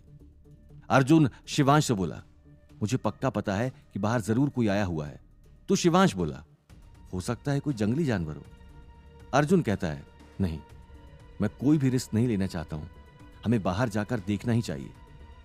अर्जुन और शिवांश दबे पांव बाहर आते हैं और जब बाहर आकर देखते हैं कि 10-12 लोग उनकी पहाड़ी की तरफ बढ़ते चले आ रहे हैं तो वो समझ गए थे कि कालशेष कबीले के लोग हैं जो उन पर हमला करने आ रहे हैं। अर्जुन तुरंत शिवांश से बोला, देखा, मैंने बोला था ये लोग भरोसे के लायक ही नहीं है। इन लोगों ने एक बार फिर हमारा भरोसा तोड़ दिया। हमने बहुत बड़ी गलती कर दी वासु और उसके पिता पर भरोसा करके। अभी भी समझ नहीं आ रहा कि वादा करने के बाद वासु ऐसा कैसे कर सकता है। अब तक वो लोग कबीले के पास पहुंच गए थे और उन्होंने आते ही कबीले की तरफ कुछ जलती हुई मशालें फेंक दी, जिसकी वजह से कबीले के आसपास जो झाड़ियां थीं उनमें आग लग जाती है। आग देखकर तो अर्जुन घबरा गया। वो तुरंत सारे लोगों को जगाने लगा। इतना शोर सुनकर सबकी नींद खुल गई और जब उन्होंने उठकर देखा कि आसपास आग जल रही है तो किसी को समझ नहीं आया यहां पर हो क्या रहा है। अब अर्जुन और शिवांश उन लोगों से अकेले लड़ने में लगे हुए थे। वो अपनी पूरी कोशिश कर रहे थे कि वो इन लोगों को यहां से मारकर भगा दें। जब आयुष ने यह देखा तो वो भी मैदान में आकर लड़ने लगा और सिर्फ आयुष ही नहीं, कबीले के बाकी लोग भी अपने कबीले को बचाने के लिए उन लोगों से भिड़ रहे थे। काफी देर लड़ाई के बाद वो आए हुए लोगों में से कुछ लोग ही जिंदा बचे थे और कुछ दबे पांव वापस चले गए। उन्हें पता चल गया था कि उनका यहां आना व्यर्थ है। वो नागवंश कबीले वालों से नहीं जीत सकते। सुबह जब वासु के कानों में यह खबर लगी तो वासु को भरोसा नहीं हुआ। वासु दौड़ता दौड़ता नागवंश कबीले की तरफ आया और शिवांश और अर्जुन को आवाज लगाने लगा। जब दरवाजे पर किसी की आवाज सुनी तो शिवांश और अर्जुन बाहर आकर देखने लगे। उन्होंने जब वासु को देखा तो अर्जुन गुस्से से बोला, अब यहां क्या लेने आए हो? तुमको चैन नहीं मिला हमारे ऊपर हमला करवा कर? मुझे तो पहले से ही तुम पर शक था। मुझे तुम पर भरोसा ही नहीं करना चाहिए था। वासु उनसे बोला, हां, मुझे पता है तुम इस वक्त क्या सोच रहे होगे और मुझे भी सच में नहीं पता था कि तुम लोगों के ऊपर हमला होने वाला है और इस हमले में ना तो मेरे पिताजी का हाथ था और ना ही मेरा। जब अर्जुन ने यह सुना तो थोड़ा सा शर्मिंदा हो गया कि उसने वासु के ऊपर शक किया और वो वासु को अंदर ले जाकर कहने लगा, मुझे माफ कर दो, मैंने तुम पर शक किया, पर मैं क्या करता? कल रात तुम्हारे लोगों ने आकर हमारे ऊपर हमला कर दिया। अगर कोई अनहोनी हो जाती तो मैं क्या करता? तो वासु कहता है, हां, मैं भी शर्मिंदा हूं कि हमारे कबीले के लोगों ने ऐसा कोई काम किया है, पर अब मैं वादा करता हूं कि आगे से ऐसी कोई भी घटना हुई तो उसके जिम्मेदार मेरे पिताजी और मैं होंगे। तुम लोगों को परेशान होने की जरूरत नहीं है। इतना कहकर वासु कहता है, चलो अब मैं आप लोगों से विदा लेता हूं। तो अर्जुन बोला, नहीं, रुक जाओ, मेरे पिताजी तुमसे मिलना चाहते हैं। अर्जुन अपने पिता को बुलाकर लाता है और कहता है, देखो, वासु आया है। जब कबीले का सरदार वासु को देखता है तो वो देखता ही रह जाता है। वासु का चेहरा काफी सुंदर था। सरदार वासु से बोला, मेरा बेटा जब से आया है तब से तुम्हारी तारीफ कर रहा है, इसलिए मुझे तुमसे एक बार तो अवश्य मिलना था। अपने पिताजी को मेरा नमस्कार कहना और बोलना आगे से अगर उन्हें हमारी जरूरत होगी तो हमारा कबीला आगे बढ़कर उनकी मदद करेगा। अब हम आपस में दोस्त हैं। तो वासु बोला, ठीक है, मैं पिताजी को बोल दूंगा। मुझे भी आप लोगों से मिलकर काफी ज्यादा खुशी हुई है और मैं कल रात की घटना के लिए माफी चाहता हूं। हम इस पे कड़ी कार्रवाई करेंगे। यह सुनकर सरदार खुश हो गया था। अब वासु वहां से चला गया। आकृति इस कबीले में आ तो गई थी, पर उसे यहां अपने घर की बहुत ज्यादा याद आ रही थी। वो यहां आकर बिल्कुल अकेली पड़ गई थी। आकृति को ऐसा लग रहा था कि उसे शिवांश के रूप में एक नया दोस्त मिल गया है, पर आकृति गलत थी। शिवांश जब से वापस आया है वो भूल ही गया है कि आकृति भी उसके साथ आई थी। शिवांश सारा दिन ईशा और बाकी दोस्तों के साथ रहता था। आकृति एक कोने में बिल्कुल अकेली बैठी रहती थी। किसी का भी आकृति की तरफ कोई ध्यान नहीं था।